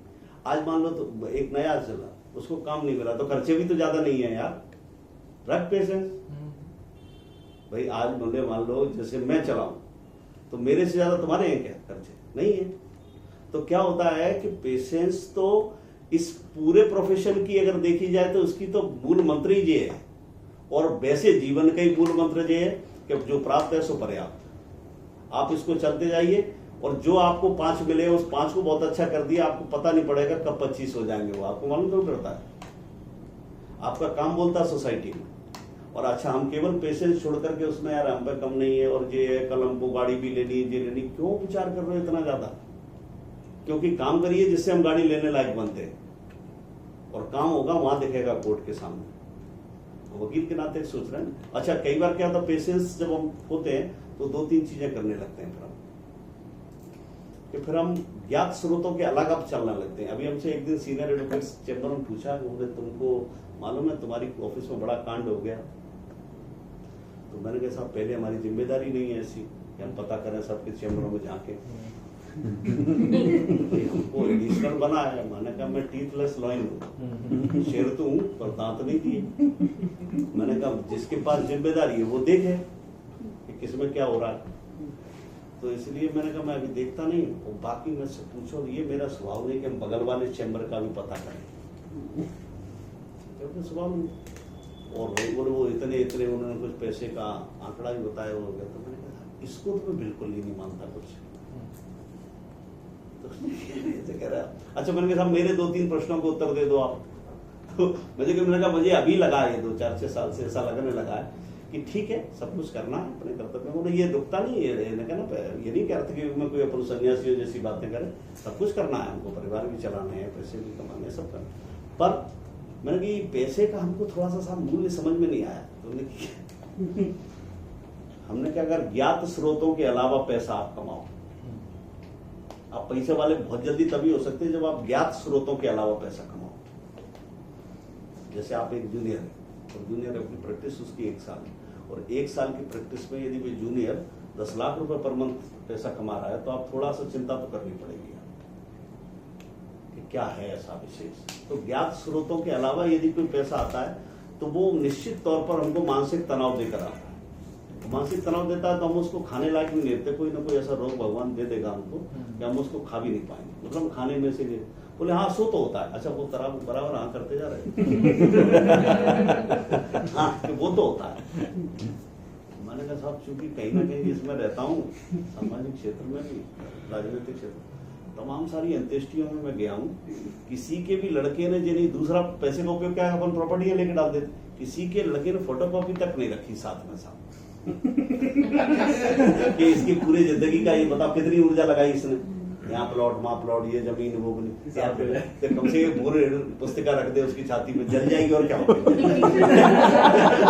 और लेकिन कुछ लगा कि हमने ले गए, तो मैंने कहा वो भी नहीं हुआ। तो बोले हाँ वो कुछ नहीं जाता साथ में। तो मैंने कहा तीसरा साहब एक और चीज है, चलो ये ना मिले हमको, पहले तो शारीरिक सुख मिल जाए, नहीं मिला तो दूसरा हमको चलो ये पारिवारिक सुख ही मिल जाए, हमारे बच्चे इतना कृतज्ञ रहे हमारे प्रति। और मैंने तीसरा बचता है सामाजिक। तो मैंने कहा मैंने साहब आज तक इतने घरों में जाके देख चुका, दुनिया में अपने सबसे पैसा वाला अंबानी, काऊ ने अपने घर में वाकई फोटो नहीं लगाई। मतलब आप बगल वाला भी बहुत पैसा कमाने वाला हो, पर वो हमारे समाज में, हमारे दूसरे परिवार के लिए आदर्श नहीं होता। तो मतलब पैसे कमाने वाले की सोसाइटी भी इज्जत नहीं करती। भाई तू अच्छी गाड़ी में निकल जा। तो मतलब उसका उपयोग क्या रहेगा पैसे का? तीन ही चीज तो होती है, या तो आपको शारीरिक सुख मिले, या पारिवारिक सुख मिले, या सामाजिक सुख मिले। तीनों ही चीजें ये बहुत ज्यादा तुम्हारे इस कारण से मिलती ही नहीं। तो मैंने कि इसलिए मुझे ये लगा कि आराम आराम से चलते चलना चाहिए। जो हमको काम करने के लिए दिया जाए उसको बहुत अच्छी शिद्दत के साथ करना चाहिए। और पारिश्रमिक तो ये बात है, हमारे बड़े भाई साहब बड़ी अच्छी बात कहते हैं, बोले मेहनत की मजदूरी तो मिलती है कम या ज्यादा। अगर आप परिश्रम करेंगे तो आप विश्वास रखिए कि आपको पैसा वाला होने से भी कोई रोक नहीं पाएगा। और आपको पेशेंस के साथ दूसरे स्रोत ढूंढने के बगैर केवल जिस क्षेत्र में हम चल दिए उसी क्षेत्र में बढ़ते जाना चाहिए, ऐसा मेरा मानना है।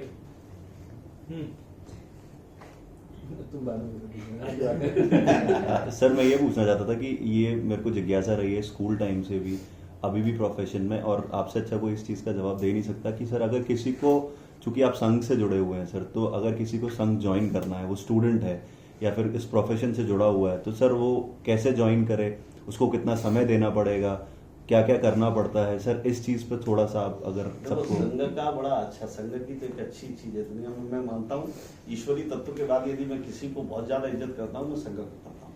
क्योंकि संघ व्यक्ति नहीं है, संघ एक विचार है।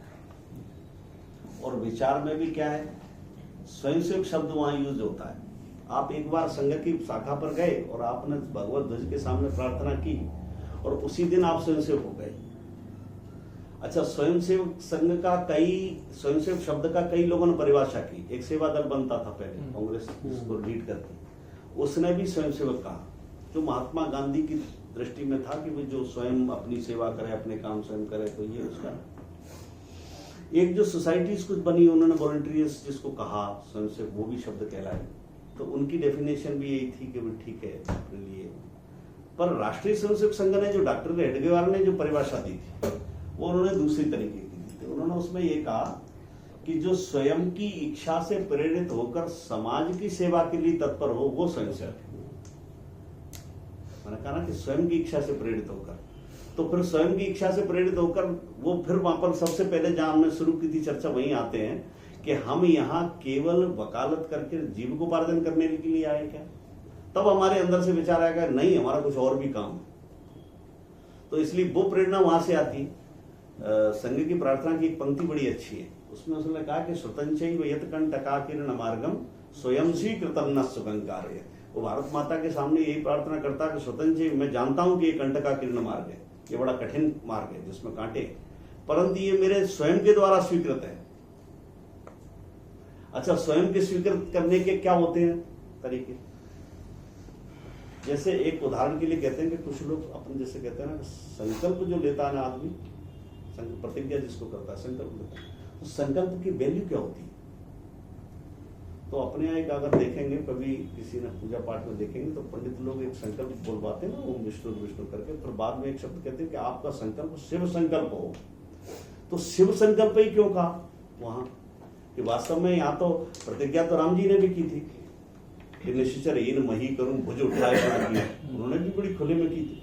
तो खुले में की थी वो तो तुमको पूरी ही करनी थी, नहीं तो तुम समाज में इज्जत के पात्र नहीं देते। भगवान कृष्ण ने कहा कि इदाई इदाई धर्मस्य ग्लानिर्भवति भारत, तो मैं धर्म संस्थापना के लिए आता हूँ, तो उनको भी खुले में कर दी। भीष्म ने कहा कि मैं आजन्म ब्रह्मचर्य को करूँ, तो खुले में करनी थी।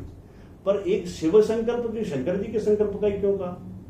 क्योंकि शंकर जी के संकल्प का एक उदाहरण आता है, सती जी जब, और वो तो जानते हैं राम जी से प्रसंग जो होता है, राम जी के समय उसमें उन्होंने माता सीता का रूप रख लिया था और शंकर जी ने ये देख लिया। तो उस समय उन्होंने ये कहा कि शिव संकल्प कीन मन माही जातन भेंट सती है बनाई। मतलब मैंने अपने मन में ये संकल्प कर लिया, इस शरीर से पत्नी के बतौर अब आपका संसर्ग नहीं होगा, माता की वजह स्थान दे दिया उन्होंने सब, क्योंकि मेरी माता का स्वरूप। तो वो संकल्प मन का था, मन में ही था, किसी ने सुना नहीं, किसी को कहा नहीं, किसी को। तो उस मन के संकल्प के लिए उन्होंने अपनी पत्नी का परित्याग कर दिया। तो हम रोज डेली रात को संकल्प करते कल से 5 बजे जगह करेंगे, पर उसकी इज्जत हम ही नहीं करते। हम कई बार कहीं होता है जीवन में, अब हम ऐसा नहीं करेंगे। तो ये जो अब हम ऐसा नहीं करेंगे, ये जो कहने वाला है ना, ये उस निर्णय का सम्मान कौन करे? तुम्हारे निर्णय का सम्मान दूसरा तो तब करे जब तुम पहले करो। तो इसलिए संघ का जहां तक कहते हैं, संघ में अपने को कुछ नई विचार करना नहीं है, एक अच्छा सा विचार ये। संघ किसको कहता है? संघ ये कहता है जो भारत के पूर्वज है वो मेरे पूर्वज है, ये भारत माता मेरी माता है, इस पर रहने वाले प्रत्येक व्यक्ति मेरा परिवार है, और ये उसकी और इस सोच को जो चलने वाला है, जो चाहे प्रत्यक्ष संघ का काम करे या ना करे, जो उसके अब जैसे जहां जिसको सुविधाजनक लगता है वहीं जाकर के भी वो जो उस दिशा में सोच करके काम करता है, तो वो संघ का काम ही कहलाता है। इसलिए ये मन में रहे कि मैं कहीं ना कहीं, क्योंकि संघ तत्व है, व्यक्ति नहीं। संघ कभी, इसलिए उसमें पूछा गया कि सब इसका गुरु कौन होगा, तो उस समय के लोगों ने सुझाव दिया कि इसका गुरु तो आपने संघ की स्थापना की तो आप ही होंगे, डॉक्टर जी से कहा। तो उन्होंने कहा ना, गुरु व्यक्ति नहीं हो सकता, क्योंकि गुरु पतनशील नहीं होता, और व्यक्ति का पतन आयु के किसी भी प्रकरण पर हो सकता है। तो उन्होंने कहा इसका गुरु वो होगा जिसने गौरवशाली इतिहास क्षणों का जो साक्षी हो। तो उन्होंने कहा कौन है? तो बोले कि महाराणा प्रताप ने भगवत ध्वज लेकर युद्ध लड़ा था, छत्रपति शिवाजी ने हिंदवी साम्राज्य में स्थापना भगवत ध्वज लेकर करी, महाभारत के युद्ध में वही भगवत ध्वज रहा था, वो ये भगवत ध्वज ही ये साक्षी जिसने हमारे गौरवशाली क्षणों का। तो उस समय तत्व को लेकर के अपन चलते हैं। इसलिए संघ के बारे में ये कि केवल हम सकारात्मक सोच समाज के प्रति अपनी पीड़ा बनी रहे, तो हमारा स्वयंसेवक और संघ जैसा लक्षण, जहां हमको सुविधा लगती है वहां काम कर सकते हैं, समय अपने आप इच्छा होने लगती है कि हम कितनी दें। जुड़ने का सबसे तरीका है, सब जगह संघ की शाखाएं चलती हैं। आप जानते हो? नहीं, सबसे बढ़िया बात है ना, आप कहीं भी कुछ जगह, जैसे मैंने कहा शिक्षा क्षेत्र में, अगर आपको लगता नहीं हमको एजुकेशन में काम करना है इस दिशा में, भारतीय शिक्षा दर्शन ये संघ की प्रेरणा से चलने वाला है, अधिवक्ता परिषद संघ की प्रेरणा से चलने वाला है। तो अब जैसे वहां जाकर के शिक्षा क्षेत्र में काम करते हैं अपन, तो फिर वो वहां जाकर तो वो भी संघ की काम कहलाता है। वही आप तो किसी भी जाए, पर वो काम इसलिए अपने कर सकते हैं कहीं। बहुत कम लोग समझते हैं कि संघ एक विचार है, संघ को लोग संगठन के रूप में देखते हैं। हाँ, संगठन को व्यक्ति के रूप में देखते हैं, व्यक्ति के दोष को संघ का दोष बता देते हैं। संघ जो है बहुत बड़ा विचार। जैसे मैं संघ को का संक्षेप कहलाता हूँ, मेरे अंदर कोई दोष हो जाए तो वो कहता है संघ वाले ऐसे होते हैं। संघ नहीं होता ऐसा भाई। वही संघ नहीं होता। बहुत डीप और कॉम्प्लेक्स विचार है, इसको जितना सुनोगे उतना मजा आएगा। ब्रह्म। यस सर, तो नमस्कार सर। सबसे पहले प्रथम प्रश्न मेरा तो धैर्य के रिलेटेड ही था, पेशेंट जो प्रांजल जी ने पूछ लिया। तो दूसरा प्रश्न जो मेरे सहज मन में आ रहा है वो ये है, जैसे आपने अभी बात की थी कि लेडीज फर्स्ट वाला कंसेप्ट जो वेस्टर्न कंट्रीज ने किया, लेकिन हमारे कल्चर में पहले ही था कि सिया चढ़े चाहे रोगो रहे। उसमें देखा जाता है कि जो आपने बात की वो डीकोलोनियलिटी की, मतलब कि जो कॉलोनाइजेशन के पीरियड के बाद से जो प्रोसेस चल रहा है कि उस विचारधारा को अब हम साफ कर रहे हैं। तो आपको क्या लगता है कि हमारे जो कोर्ट में हम जहाँ पे काम करते हैं, जहाँ पे कॉमन लॉ का सिस्टम चल रहा है और ड्रेस कोड भी और उनका डेजिग्नेशन करना भी, उनको एड्रेस करना भी, माय योर लॉर्डशिप, सब जो उसी विचारधारा का वही हम उसको हम अभी भी परस्यू कर रहे हैं, तो उसको पूरा चेंज करके मनुस्मृति लाना चाहिए, या उस मतलब कि जिस पद्धति से जैसे हम ड्रेस करते हैं उसको पूरा चेंज करके हमको अपने भारतीय परिधान पहनकर जाना चाहिए और उनको संबोधन करना चाहिए, उसमें इस समय बदलाव की जरूरत है भी कि नहीं? ये मेरा प्रश्न। देखो ये बिल्कुल है। आप देखिए, मैं बताऊं आज समय के अनुसार मैं समझ शब्दों का लिया उदाहरण के लिए, ये 3 अभी क्रिमिनल लॉ चेंज हुए, पर हम कभी सोचते नहीं थे, हमने शब्दों की मीमांसा कभी की नहीं और करते भी नहीं, क्योंकि चल रहा है, अपन ने ले लिया, अपने को मालूम नहीं। कई बार अभी देखो, बड़ा अच्छा उदाहरण मैं पूछता हूँ कि शादियों में अपन देखते हैं, तो शादियों में एक रस्म होती है जो सब लोग जानते हैं, धान बवाई करके सुन। तो वहाँ शब्द धान बवाई क्यों कहा गया? अब वही मैंने कहा ना, एक ग्रामीण के साथ बैठ के इस पर डिस्कस हुआ, तो उसने बड़ी अच्छी बात कही कि ये धान बवाई क्यों होती है, यहाँ गेहूं चना सरसों ये क्यों नहीं हुई? तो बोले इसके पीछे कारण है कि जो पहले धान्य से ही धन की कल्पना थी, अलग से कोई कैश वाले से नहीं होती थी। यही था, गेहूं बेच के तो सब्जी ले लेते थे अपन गेहूं देकर के। तो उन्होंने कहा इसमें केवल इस पूरे धन में धान की ऐसी तासीर होती है कि वो जिस खेत में पैदा होती है पौध, वहां फल नहीं देती। आपने देखा ना, एक जगह पौधा की जाती है, दूसरी जगह पर उखाड़ कर रखा जाता है। ऐसी बेटी जिस वंश में पैदा होती है वह वंश वृद्धि नहीं कर सकती, इसलिए उसने एक सांकेतिक रूप से धान बवाई शब्द कहा गया, पर ये हमको मालूम नहीं है, हमको इसको मालूम नहीं, तो फिर हम उसको एक रस्म जैसा ले लेते हैं। पर हम इसको समझें कि आखिरकार ये देर सवेर जरूरत है। जैसे एक उदाहरण के लिए दंड प्रक्रिया संहिता 1973, और हम चले आ रहे हैं शब्द के, मुझे मेरे ही दिमाग में नहीं आई, क्रिमिनल का लॉयर रहा, कभी दिमाग में नहीं इसका शब्द, क्योंकि हम शब्द की मीमांसा की नहीं। तो एक व्यक्ति, कॉन्स्टिट्यूशन का मैंडेट है कि every person is innocent until he is convicted by the competent court, ये तो तुम्हारी कॉन्स्टिट्यूशन का, और ऑल जो जितने सारे लॉ हैं they are responsible towards the constitution, अपन कहते हैं। तो जब एक व्यक्ति के खिलाफ एफआईआर हो गई तो क्या अब हमको वही प्रक्रिया अपनाना जिसमें दंड ही मिलना चाहिए? भाई उसके शाब्दिक अर्थ का क्या है? दंड प्रक्रिया संहिता माने दंड देने वाली प्रक्रिया, पर इस पर विचार नहीं किया कभी। तो अब जाकर के कुछ लोगों को लगा नहीं ये गलत है, और चूंकि मनुष्य का विचार है, चलता रहता है, समय समय पर दिमाग है, चलता रहता है, तो एक्विटेड और कन्विक्टेड दोनों ही हो सकते हैं। हमको जो केस रजिस्टर्ड हुआ है उस पर हमको न्याय करना है, जस्टिस करना है, तो न्याय की जो प्रक्रिया वही तो अपना अपनाते हैं, तो इसलिए इसका नाम दंड प्रक्रिया संहिता क्यों होना चाहिए? सही। तो इसलिए वो न्याय प्रक्रिया संहिता बन गई ना। तो ऐसे ही करके कभी कभी ये जो काम चल रहा है, आज जो चल रहा है ना, अभी जैसे आप उदाहरण के लिए सुनो, समर वेकेशन चलता है, भाई कौन सा काम रुकता है? अकेला आप ही बंद करते हो, बाकी कौन रुकता है? समाज जीवन का कोई काम बंद होता है क्या? आप ही रुकते हो। क्यों? तो यहां जो भीषण गर्मी थी उनको नहीं सहन होती थी, ये सब जानते हैं, ये तो इसको कौन सी नहीं बात है, आपको कोई इसके पीछे लॉजिक है क्या? आप तो ये 30 छुट्टियां, एक जज साहब को 30 छुट्टियां पूरे वर्ष के बाद बांट दो, पूरे वर्ष काम करो, आपको जो अपेंडेंस इवेंडेंस सारी समस्या बांट दो उनको कि आप 30 ले सकते हो, कर लो, 5 जाम है 5 माह में कर लो, तुमको एक मिलेंगे, हम लोगों को करना होगा तो हम कर लेंगे, हमको भी दे दो कुछ अवसर, क्या हमारे पास तो एडजस्टमेंट आज भी है, हमारे पास एडजस्टमेंट का है, इन्हीं को तो दिक्कत है ना। तो 30 छुट्टियां आपको उनको बाकी के अलावा देनी, तो दे दो, और 12 महीने काम होने दो ना, तैयार है वकील काम करने के लिए। तो मेरा कहने का मतलब इन सब चीजों की समय पर मीमांसा होती। जैसे एक वो चलता, आप कई उधर से, जयराम रमेश करके एक ह्यूमन रिसोर्सेज मिनिस्टर हुए, उन्होंने गाउन को ये सर पे जो उसको चैलेंज किया, मुरली मनोहर जोशी ने किया, मुरली मनोहर जोशी ने चैलेंज किया, भाई ये कब तक चलता रहेगा? तो ये तो समय समय पर कहीं ना कहीं इन शब्दों की मीमांसाएं तो चलेंगी, और चलेंगी तो जब वो तार्किक दृष्टि से समझ में आएंगी कोर्ट में, तब तो लोग तो उसके समय का क्यों? क्योंकि हमको आना तो लौटकर वहीं पड़ेगा, क्योंकि हम सब जानते हैं। अच्छा, लोगों को बड़ा वो लगता है ये साहब इससे कुछ होता है, जैसा एक उदाहरण के लिए चलो, सरकार चल रही है आजकल शहरों के नाम परिवर्तन कर देना, हाँ ये कहते थे ना। क्या आपको लगता है, जैसे कहते लोग कि भाई अंग्रेजी या कोई भी एक भाषा का अपना संस्कृति भी तो होती है, संस्कार भी तो होता है, ऐसे ही एक शहर का नाम जो होता है उसके पीछे कुछ इतिहास भी तो होता है, तो इसके पीछे इतिहास नहीं होता।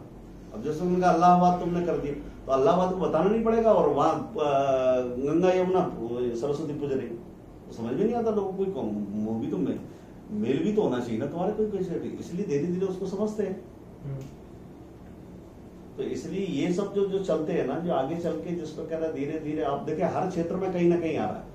जैसे अपन देखें, प्रणब मुखर्जी ने व्यक्ति के सामने महामहिम बंद कराए, राष्ट्रपति लगा होगा किसी में इंडिया एक्सीलेंसी और ये बंद कराए इन सब चीजों में, माननीय शब्द तक बहुत है।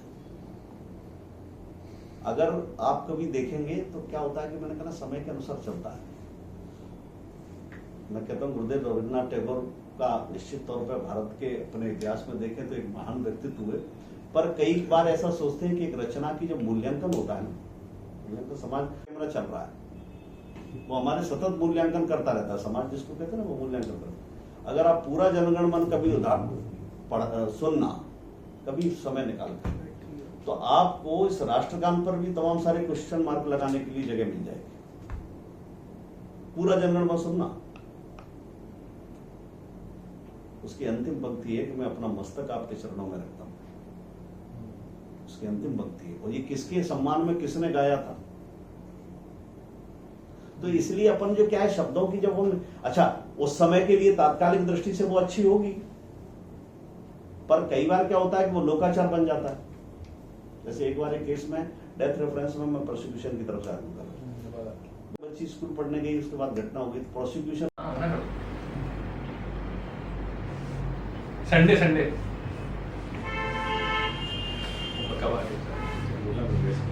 जी सर। तो अब उसमें जब हो रही थी तो वो एक दोनों भाई बहन थे, तो उन्होंने वकील साहब ने संडे जब उन्होंने नॉन एग्जामिनेशन ऑफ विटनेस पर उन्होंने आर्ग्यू किया, तो उन्होंने कहा it will be fatal for prosecution. अब क्या करोगे? सही बात है, ये तो सही है, जिसने ये कहा कि मुझे तो उसका एग्जामिनेशन तो कराना चाहिए, कोलैबोरेशन तो तुम्हारा तभी होगा। तो फिर जब मुझे उसमें अवसर मिला तो मुझे भी लगा कि मेरा केस यहाँ पर से गड़बड़ हो सकता है, तो अपन ने शुरुआत वहाँ से की। तो मैंने कहा साहब, before starting argument on merits I would like to say something before this honourable court. मैंने कहा संस्कृत में एक पंक्ति कहते हैं कि यद्यपि शुद्धम लोक विरुद्धम, यद्यपि सत्य है पर वो लोकाचार के विरुद्ध हो जाता है तो वो सत्य भी असत्य के समान होता है। फॉर एग्जाम्पल राम नाम सत्य, अब राम नाम सत्य है, ये केवल सत्य नहीं है, तो यूनिवर्सल ट्रुथ है, पर इसको कभी किसी की बारात में बोल के बताना चाहिए। बारात में बोल सकते हैं क्या अपन इसको? ये लोकाचार है, जब भी बारात में भी वो अच्छा ही शब्द है। अपने यहाँ गोस्वामी तुलसीदास जी तो ये कह गए कि भाव कुभाव अनख आलसु नाम दिपस जपत मंगल दिस दर्शन। ये तो नाम लेने मात्र से मंगल ही होता है, पर इसको बारात में नहीं ले सकते क्योंकि ये लोकाचार है। तो कुछ चीज़ें तात्कालिक समय के अनुसार वो बन गई हैं, किसी के सम्मान के लिए बन गई, किसी की इच्छा के अनुसार से बना गए, तो वो धीरे धीरे सही होनी ही चाहिए और होती रहेंगी। ये प्रक्रिया परिवर्तन की है, वो चलती रहेगी और ये होना भी चाहिए, मेरा तो ऐसा मानना है। तो सर इसका एक्सटेंट क्या क्या हो सकता है? क्योंकि हम जब गौर से देखें तो बहुत सारी छोटी छोटी चीज़ों में ये बहुत तरह के घुसा हुआ है, मतलब कि हाँ, तो ऐसे ही हटेगा। जैसे कि हम देखें डिस्टेंस भी अगर हम नापना चाहें तो वो भी हम किलोमीटर में नापते हैं, जबकि हम भारतीय हम योजन में नापते हैं डिस्टेंस। हाँ, तो हर चीज में भी बदलाव होना चाहिए। आता ही है, मैं कहता रहा हूँ आएगा ही, पर उसके समय लगा, क्योंकि ये कितने समय पहले गया तुम्हें अंदाजा क्या इसका? धीरे धीरे धीरे आपके विचार को ऐसे ही खत्म किया जाता है भाई। जो आपको विचार जो है ना, आप मुझे बताओ, जैसे आप आगे चल के आज ये अच्छी भली संयुक्त परिवार की जो कल्पना थी वो कैसे टूटी? कैसे ऐसी टूटी ना? और क्या एक दिन में टूट गई क्या? उसके लिए पर डे लगता है, धीरे धीरे समय लगा और उन्होंने रोज रोज समझाया। अभी मैंने चूँकि इस क्षेत्र में भी काम कर लिया, थोड़ा बहुत किया है, इसलिए अपने यहाँ का जो वनांचल क्षेत्र है, जिसको बैतूल साइड का जो है ना, वहाँ चूँकि विद्याभारती की प्रांत की टोली के नाते हम लोगों ने वहाँ ईसाई मिशनरीज का बड़ा बोलबाला था। तो मिशनरीज कैसे आती हैं, धर्मांतरण कैसे कराया जाता है? कोई ऐसे थोड़ी है कि एक दिन आए और कागज भरवा दो हमारा फार्म, ऐसे थोड़ी होता है। रोज आए, फिर उनको रोज धीरे धीरे धीरे समझा। आप जब केरला स्टोरी आपने देखी होगी, तो कैसे करके तय किया जाता है कि आपका मानस बदलना है, आपको ठीक से इस तरफ ले जाना है। तो ये सब चीज़ें एक योजना से चलती हैं। और आप ये देखो, जैसे अपने यहाँ बड़े कई बार आप शिक्षाविदों के बीच में बैठेंगे तो वो आपको बताएंगे कि जब भारत पराधीनता से मुक्त तो हो गया, परंतु यहाँ शिक्षा पद्धति जो दी थी वो किसने दी? अच्छा, कोई भी, अच्छा जनरली अपन चलते हैं, हम सब हैं, आप लोग एक इस एज से निकल कर जा रहे हो, हम थोड़ा सा और आपसे ज़्यादा के हो गए। हर के जीवन का कुछ ना कुछ एक काला पहलू रहता है, कमी मतलब जो रहता है, गलतियाँ रहती हैं जीवन में, ऐसे मान लो। तो क्या कोई भी व्यक्ति अपने उस काले पहलू को अपने बच्चों के सामने रखता है क्या? पर आपने कभी कल्पना की इस बात की कि भारत की एक जो शिक्षा पद्धति आई, हमको हमारे गौरवशाली ज़्यादा इतिहास से ज़्यादा मुगल सिखों का इतिहास पढ़ाया गया, और जबकि हम ये जानते हैं वो हमारे यहाँ के नहीं पढ़ाया गया ना। तो मतलब किसी को पराजय का इतिहास कैसे पढ़ाया जाएगा? पराजय का इतिहास पढ़ाने का प्रभाव जो होता है कि आपका स्वाभिमान जागृत नहीं हो पाएगा कभी।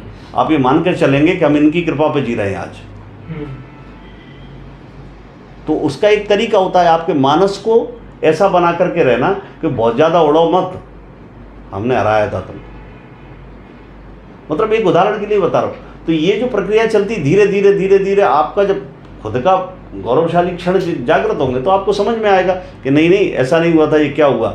और उसको भाई आप, अच्छा मैंने तो नहीं पढ़ा, चलो मैं शिक्षा से निकल के आया हूँ, मैंने तो नहीं पढ़ा हिंदवी स्वराज्य का, छत्रपति शिवाजी का इतिहास मैंने नहीं पढ़ा। एक छोटी सी किताब में बता दी छत्रपति शिवाजी भी हुआ करते, पर छत्रपति शिवाजी ने हिंदवी स्वराज्य की स्थापना कैसे की थी उसका तो बहुत लंबा इतिहास है। कितने मुगलों से युद्ध हुए, कितने क्या हुए, ये सारी चीज़ें कहीं हैं क्या? क्यों? ये योजना से चलता है और वो व्यवस्था चली थी तब वो रही। अब आज जो व्यवस्था आई है अपने यहाँ की आई है, तो निश्चित तौर पर सब लोग जो व्यवस्था अब बनेंगी, अब जो है वो हमारी अपनी व्यवस्था है, तो वो उसमें धीरे धीरे धीरे जो कह रहे हो ना, धीरे धीरे धीरे धीरे सारे सुधार आएंगे। सर कभी कभी ना कुछ टॉपिक्स होते हैं जो हमको परेशान करते हैं लाइफ में, वो टॉपिक्स हमारा टाइम भी वेस्ट करते हैं। तो सर ऐसा क्या मतलब चीज़ों पे, दूसरी चीज़ों पे कैसे डाइवर्ट किया जाए, कैसे फोकस किया जाए कि अपन उन चीज़ों से हटके अपन मेन स्ट्रीम पे जा पाए? तो बस इतना सा पता पड़ जाए कि हमें डाइवर्ट करने के लिए आए। हमें इतना सा पता करना है, हमारा लक्ष्य है वकालत करना। लेकिन कुछ कभी कभी ऐसा होता है कि सर नहीं कर पाते, वो चीज़ें हमारे सामने होती है और हम उस चीज़ को सामने से रह के नहीं उसको इग्नोर कर पाते। कुछ फैमिली प्रॉब्लम्स भी हो जाती हैं कि हम फैमिली प्रॉब्लम्स में भी कभी इंडल्ज हो जाते हैं, लेकिन हम उस चीज़ से हटना चाहते हैं लेकिन कभी हट नहीं पाते, उस चीज़ की वजह से हमारा टाइम वेस्ट हो रहा होता है। तो ऐसा हम क्या करें, कैसे डाइवर्ट करें अपने आप को? देखिए मैं आपको बताऊँ, फैमिली से जब फैमिली प्रॉब्लम्स होती है ना, तो आप ये जो उससे हटने का प्रयास कर रहे हैं यही गलती है। उसने हटना क्यों हट के जाना, और कहाँ जाएंगे आप हट के? मेन चीज पे फोकस नहीं करते। अरे मेन चीज़ कैसे? ये तो आपने बना लिया ना महंगी, आपका हो गया अपना। आप केवल इतना सोचते हैं कि मैं एक वकील हूँ और मेरा लक्ष्य केवल वकालत करना है, पर मैंने आपसे अभी थोड़ी देर पहले चर्चा चली, आप ये भूल जाते हैं कि मैं किसी का बेटा भी हूँ, मैं किसी का पति भी हूँ, मैं किसी का पिता भी हूँ। तो आप इन सबको हटा कैसे सकते हो? हटा कैसे सकते हो? हटा ही नहीं सकते। और इसलिए इनका समन्वय तो हमको सीखना ही पड़ेगा, इनका समन्वय सीखना पड़ेगा। और इसका समन्वय का तरीका क्या होता है? तरीका ये होता है कि हमको कहीं भी जाकर के किसी बिंदु पर एक रिजिड नहीं होना है। जैसे मैं अपनी कहूँ, मेरे अंदर एक मैं उदाहरण के लिए कह देता हूँ, उसको ऐप शब्द दे देता हूँ। मुझे क्या है, शुरू से ही मैं करीबन 7-8 साल में पीताम्बर पीठ से दीक्षित हो गया, तो मुझे पूजा पाठ करने का ज़रा मेरी शौक़ है। अब क्या हुआ कि वो जैसे जैसे पूजा पाठ करने का, और वो भी अपने आप से, मतलब ये पंडिताई से ये पैसा दे के कराने का शौक़ नहीं, खुद ही। अब खुद का क्या था कि अब जब पढ़ते थे तब एक ही काम था, स्कूल कॉलेज चले गए, बाकी समय बैठ जाओ जगह था। तब ज़्यादा करते नहीं थे क्योंकि उतनी आती नहीं थी। फिर जब प्रोफेशनल में आए तो क्या हुआ कि समय पर्याप्त हुआ करता था, एक आध मुकदमा करे आया बस, फिर चले। बढ़ते बढ़ते आज की डेट में सामाजिक दायित्व को मैंने आपने कहा सब क्षेत्र में तो लगाऊंगा, सब कुछ कर रहा हूँ, उसके बाद भी, और ये भी उसी रेशियो में बढ़ता है। ऐसा नहीं कि इसके लिए ये कम हो। तुम्हारा आध्यात्मिक ज्ञान और तुम्हारे अनुष्ठान की प्रक्रिया और तुम्हारी इच्छा जो आध्यात्मिक चेतना जागृत करने की, वो भी उसी रेशियो में बढ़ती है। तो उसके लिए फिर क्या किया, उसके लिए आज भी मुझे करता हूँ। तो मैं जैसे मुझे कोर्ट जाने वाले समय में, जैसे मैंने कभी ऐसा नहीं होगा, आप एडिशनल में, ये सरकार हमारे साथ है, पर डे काम लेता हूँ मैं। ऐसा तो नहीं, तुम भी वहीं रहते हो, कोई ऐसा तो नहीं कि सप्ताह में 2 दिन 3 दिन करता हूँ या आए दिन छुट्टी वगैरह आता हूँ, तो वो भी करता हूँ। 10:30 1 नंबर पे ही लेता हूँ, इसलिए समय का भी वो रट्टा ना रहे कि अपनी मर्जी से आ रहे साहब जी, नहीं है। 1 नंबर पे काम, जब से मैं आया हूँ 4 साल से मैंने 1 नंबर पे ही काम किया हमेशा, तो 1 नंबर पे ही लेता हूँ, क्योंकि मुझे आदत ये बनी रहे कि मुझे कोर्ट टाइम से पहुँचना है। पर इन सब को करते करते क्लाइंट भी बड़ा, सरकार की जिम्मेदारी, फिर हमने इसमें केवल और केवल समन्वय के लिए क्या किया, अपनी नींद को कम किया। तो फिर ये रात को 9-10 बजे उठने के बाद फिर उसके बाद ना करके जो हमें करना है, घंटा 2 घंटे उस समय करते हैं, वो अपना समय उसमें से काटो ना। तो आप किसी पर वकालत आप करते हो, आप पूरे परिवार पर नहीं थोपोगे उसको। पत्नी के लिए वांछित समय आपको देना ही पड़ेगा। आप अपनी नींद में से कम करिए, आप अपने शौक में से कम करिए, वकालत के लिए वांछित समय आपको देना ही पड़ेगा। पर उसकर से ये सारे कर्तव्य आपको निभाना है, और इसीलिए तो आप मनुष्य शरीर दिया ना। मनुष्य शरीर नहीं तो फिर अपने क्या बढ़िया बैल हो जाते हैं, खेती करनी और ना। अपन को मनुष्य शरीर दिया तो हमारे पास समन्वय की क्षमता भी है। तो इसलिए उन समन्वय में से हमको धीरे धीरे धीरे धीरे अपने व्यक्तिगत कम और ख़त्म होती है। इसीलिए क्या होता है, जब कुछ करते हैं तो आप समाज में सम्मान के पात्र तभी बन सकते हैं जब आप अपना त्याग करेंगे। कभी आज तक हड़पने वाला सम्मान का पात्र नहीं बना, त्याग करने वाला ही बना है। तो इसलिए ऐसा नहीं, अच्छे बेटा, अच्छे पति, अच्छे भाई, अच्छे पिता, ये सब बनने के लिए अपने प्रोफेशनल और उसका समन्वय करना है। वो समन्वय में खुद को कुछ ना कुछ अपना रोज छोड़ना पड़ेगा। बदल ना, आपने जैसे अमरनाथ यात्रा की है ना, नहीं की ना, तो अमरनाथ यात्रा पे जो भगवान शंकर के सबसे प्रिय चीज़ें थी, क्योंकि अब अमरनाथ की ओर जा रहे हैं ना, बिल्कुल, तो वो सब छोड़ते चले गए। यहाँ सांप भी चले गए, डमरू भी चले गए, त्रिशूल भी चले गए, सब चले जाते हैं। तो आपको अपना ही छोड़ना है, तब आप उस गंतव्य तक पहुँच पाएंगे। तो इसलिए खुद का फिर जो रहता है ना, उनकी इच्छाओं को मारना सीखना चाहिए। समन्वय करोगे तो फिर ये दोनों का बहुत अच्छा चलने लगता है। सर, आपका इतना वास्ट एक्सपीरियंस है लाइफ में, हर स्फीयर ऑफ लाइफ में आपने अलग अलग जगह पे अलग अलग तरीके से काम किया है। हम सबको आप अपने जीवन से एक सीख जो देना चाहें कि ये अपने प्रोफेशन को पर्सनल लाइफ में एक गांठ बांध के रख लो, कि ये तो आपको मतलब एक सीख जो आप अपनी पर्सनल सीख देना चाहेंगे। किताबी ज्ञान तो सब देते हैं, हाँ। एक अपनी पर्सनल जो आप देना चाहेंगे हमको। जो काम आपको करते समय एक अंदर से आवाज आए कि नहीं करना है, वो कभी नहीं करना। उसके बाद आपको कभी दिक्कत नहीं आएगी। जब आपने सोचा कि मुझे ये करना चाहिए और एक सही नहीं, गलत है, बस उसको रोक जाओ। किसी दूसरे के लिए बैठो मत, को किसी ने टोका नहीं। जैसे आप अकेले, मुझे बताओ, अकेले में भी हमको कौन रोकता है? अकेले में भी हमको गलती करने से कौन रोक सकता है? हमारे अंदर का जो बैठा। जैसे एक अभी बेटे, कई बार लोग सोचते हैं ना, मैं आप सोचता हूँ कि 4 लोगों का एक फ़ोटो खिंचता है, हम 4 लोग खड़े होते हैं और फिर एक दूसरे के 4 लोगों को देखते हैं, यार इसका सर थोड़ा सा टेढ़ा हो गया, ये बहुत हैंडसम लग रहा है, इसका फ़ोटो बहुत अच्छा था, इसके फीचर बहुत अच्छे। आप विश्वास रखिए कि हम कभी भी, विश्वास रखिए, उस कमरे में 5 लोग थे और जिस 5वें के कारण से 4 का फ़ोटो अस्तित्व में, हम उसकी चर्चा ही नहीं करते कभी। फोटो ये तुम्हारी वजह से नहीं है, फोटो तो 5वीं की वजह से, और 5वीं की चिंता ही नहीं करते कि इसने बहुत अच्छा खींचा था। तो इसलिए इस 5वें की बात सुनना चाहिए, वो 5वां आपके अंदर होता है। सर, आपका लीगल प्रोफेशन में आपको जितना मतलब टाइम हो गया, जितना भी आपका एक्सपीरियंस रहा है, खासकर जो आपका 6 महीने का जूनियरशिप का जो आपका टाइम था, उसके बारे में आपका क्या कहना? मतलब वो 6 महीने का जो रहा, वो तो 6 महीने का रहा बेटा, वो तो केवल रोते में चला गया। क्योंकि मैं आपको सच बताऊं कि परिवार की जिम्मेदारी, और मैं मात्र 23 वर्ष का था और पिताजी 52-53 वर्ष के थे, तो उनका जाना तो वो तो केवल उसमें ही चला गया, शोक में। और उस शोक के कारण से एक लगा कि इससे उभरने का एकमात्र कारण है अपने आप को स्थापित करना, और स्थापित करने के लिए बिल्कुल धीमे नहीं चला मैं। मतलब एक नकल भी कैसे मैं नकल निकालता था तो मेरे को उसमें जब मैं 20 मिनट में नकल निकाल के दे देता था, इतना तेज करना सीखा था मैंने काम।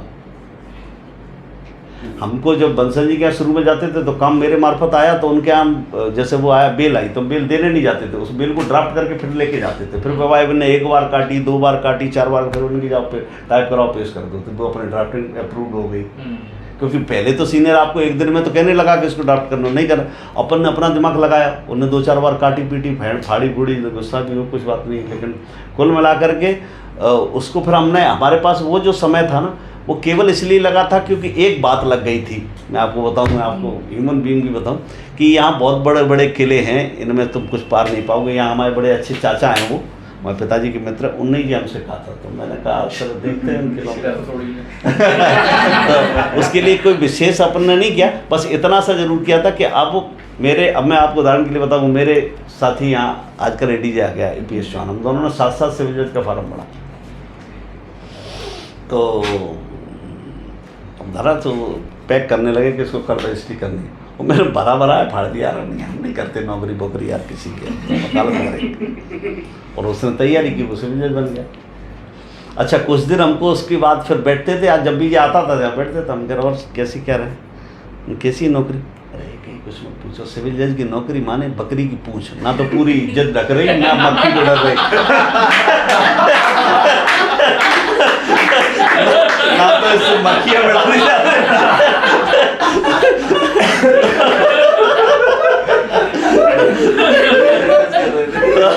तो मैंने कहा यार हमको बड़ी संतुष्टि होती थी यार, मैंने कहा ठीक है।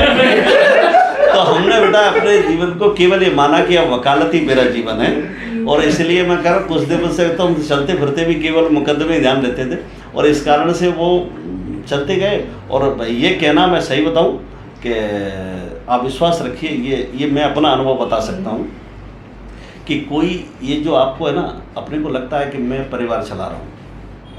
आप बताइए जंगल में कौन किसको भोजन उपलब्ध कराता है? हाथी कितना खाता है? वो भी भूखा नहीं सोता। शेर को पर डे मांस चाहिए, मांस की उपलब्धता भी होता है। नहीं, सृष्टि का चराचर चला तो कोई रहा ही है। हम क्या होते हैं, तार्किक बुद्धि के हो जाते हैं, और इसलिए तार्किक बुद्धि में क्या होता है, हम वकील होते हैं, तो हम फिर क्या कुछ चीज़ों को मानते नहीं जबकि वो होती हैं अस्तित्व में। एक उदाहरण से बताता हूँ। जगन्नाथ प्रसाद जी गुप्त अपने यहाँ हम लोगों के सबके लिए श्रद्धा के केंद्र है। जेपी गुप्ता साहब, नाम तो सबने सुना होगा, देखा किसी ने, आप लोगों ने नहीं देखा होगा पर देखा सुना। जेपी गुप्ता साहब से एक टीचर है, वो हमारे मित्र हैं, उन्होंने एक पत्र लिख के पूछा कि इस महानगर का सबसे श्रेष्ठ कर्म योगी कोई है तो जगन्नाथ प्रसाद गुप्ता हैं। उन्होंने पत्र लिख के समय मांगा, तो पत्र लिख के जगन्नाथ प्रसाद गुप्ता जी भी इतने व्यस्त रहते थे, तो उनने भी उसे 15 दिन बाद का दिया समय, और शाम को 4 बजे 15 मिनट। तो बड़ा खुश था, उन्होंने कहा यार जेपी गुप्ता से, एक प्राइमरी का मास्टर, उन्होंने कहा जेपी गुप्ता साहब से बातचीत होगी हमारी। तो बड़ी जगह वो उन्होंने कहा 4 बजे 4:15 से दिया उन्होंने, तो वो 3:30 बजे ही बन के दरवाजे पर खड़े हो गए। उन्हें आज तो जेपी गुप्ता साहब से मुलाकात होगी।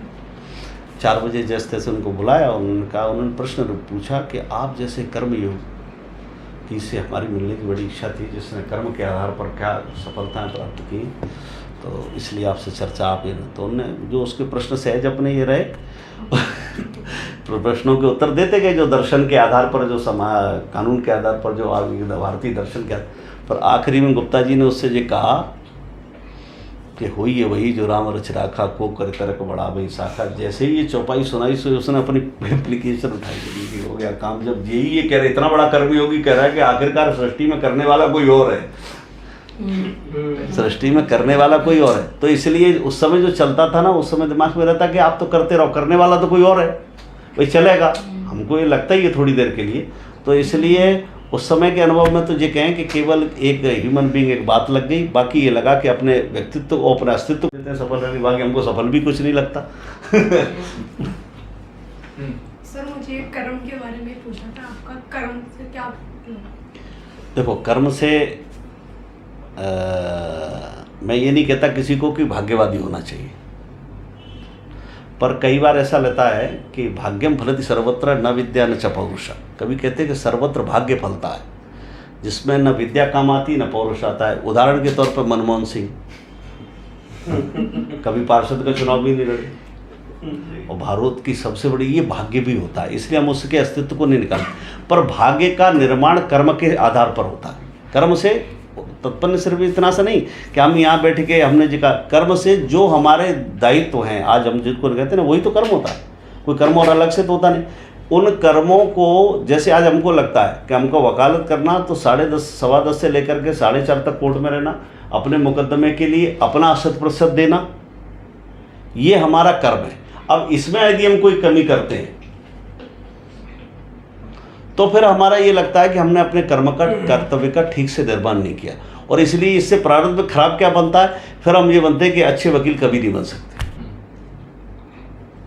तो इसलिए बेसिकली सबका निर्धारण, हम कहते हैं कि सारा कामों का निर्धारण जो होता है वो हमारे कर्म से ही होता है। और कर्म जो है वो है, कर्म से मैं इसको मानता हूँ, वो हमारी जो ड्यूटी है वो हर एक अनेक प्रकार से, केवल इसके लिए नहीं। अभी जैसे अपन एक उदाहरण के लिए दे देते हैं, यार हम वकील हैं, हमारा काम तो केवल वकालत करना है। अरे भाई साहब, वकालत करना तुम्हारा काम है, तो ये परिवार पालना किसका काम है? ये भी तुम्हारा ही काम है। ये बच्चों को अच्छे संस्कार देवे, ये भी तुम्हारा ही काम है। इस समाज में, जिस मोहल्ले में तुम रहते हो, इस मोहल्ले में किसी के साथ अन्याय हो जाए या किस मोहल्ले में कोई कमी रहती है, उसके बारे में बात करने के लिए ये भी तुम्हारा ही काम है। ये समाज से अलग हो क्या? तो इसलिए हमको अपनी ड्यूटीज़ को ये थोड़ी देर के लिए ये मान के चलना चाहिए कि ये मैं क्या कर सकता हूँ। हम केवल फॉलो करने के लिए नहीं बने, हमारे पास विवेक है। जैसे अपने कहते हैं ना, आहार निद्रा भय मैथुनम च सामान्य में तत्पशुभिर नराणाम। आहार लेना, डर लगना, संसारिक भोग विलास में रहना, भोजन करना, नींद लेना, ये तो पशु भी करता है। तो हमको पशुता से भिन्न क्या बनाता है? पशुता से भिन्न बनाता है विवेक, वो हमारे पास है, ये पशु के पास नहीं है। और विवेक से जो हम काम करते हैं वही हमारा कर्म कहलाता है। जैसे हमको कहते हैं ना, विवेक से सोचते हैं हमको ये करना चाहिए, ये करना चाहिए। तो इसलिए मेरा ऐसा मानना है कि जो सामाजिक जीवन में हमारे दायित्व जो निर्धारित करने के लिए, तो उसी को हम कहते हैं कि वो हमको पूरी निष्ठा के साथ और इसको देखें कि इसके इफ़ेक्ट्स क्या होने चाहिए, इसका चिंतन करके करते रहना चाहिए। वो फिर बाकी के तो सब वो प्रारब्ध अपने आप अच्छा बन जाता है। जी साहब। सर मतलब हमने जो मतलब बेटर पर्सन आपसे कोई हो नहीं सकता है। आरएसएस की अच्छी बात है कि मैं आप मतलब एज अ वर्कर जो आप मतलब एज अ एडवोकेट, मैं वकालत के बारे में नहीं बोलना चाहूँगा, 4 आरएसएस की विफलताओं में आप क्या देखते हैं? मतलब जो एक थॉट प्रोसेस डेवलप होता है हेडगेवार, गोवलकर, दत्तात्रेय, राजेंद्र सिंह तक, वो खुद चेंज होता जाता है। जैसे जैसे संघ बड़ा हो रहा है वैसे वैसे थॉट और आइडियाज़ में चेंज आ रहा है। अब मैं ये जानना चाह रहा हूँ सर कि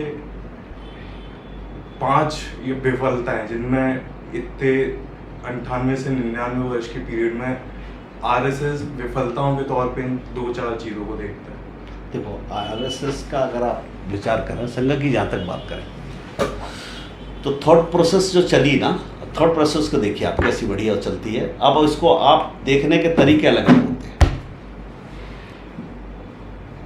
एक व्यक्ति ये सोचता है कि नहीं साहब आगे चल के लोग इतने संस्कारी नहीं रहे, ऐसा नहीं होगा। एक ये सोचता है कि ये त्याग की परंपरा है। जैसे उदाहरण के बतौर आप संघ में देखेंगे तो केवल प्रतिमा डॉक्टर हेडगेवार की बनती है और किसी की नहीं बनती है ना। क्यों?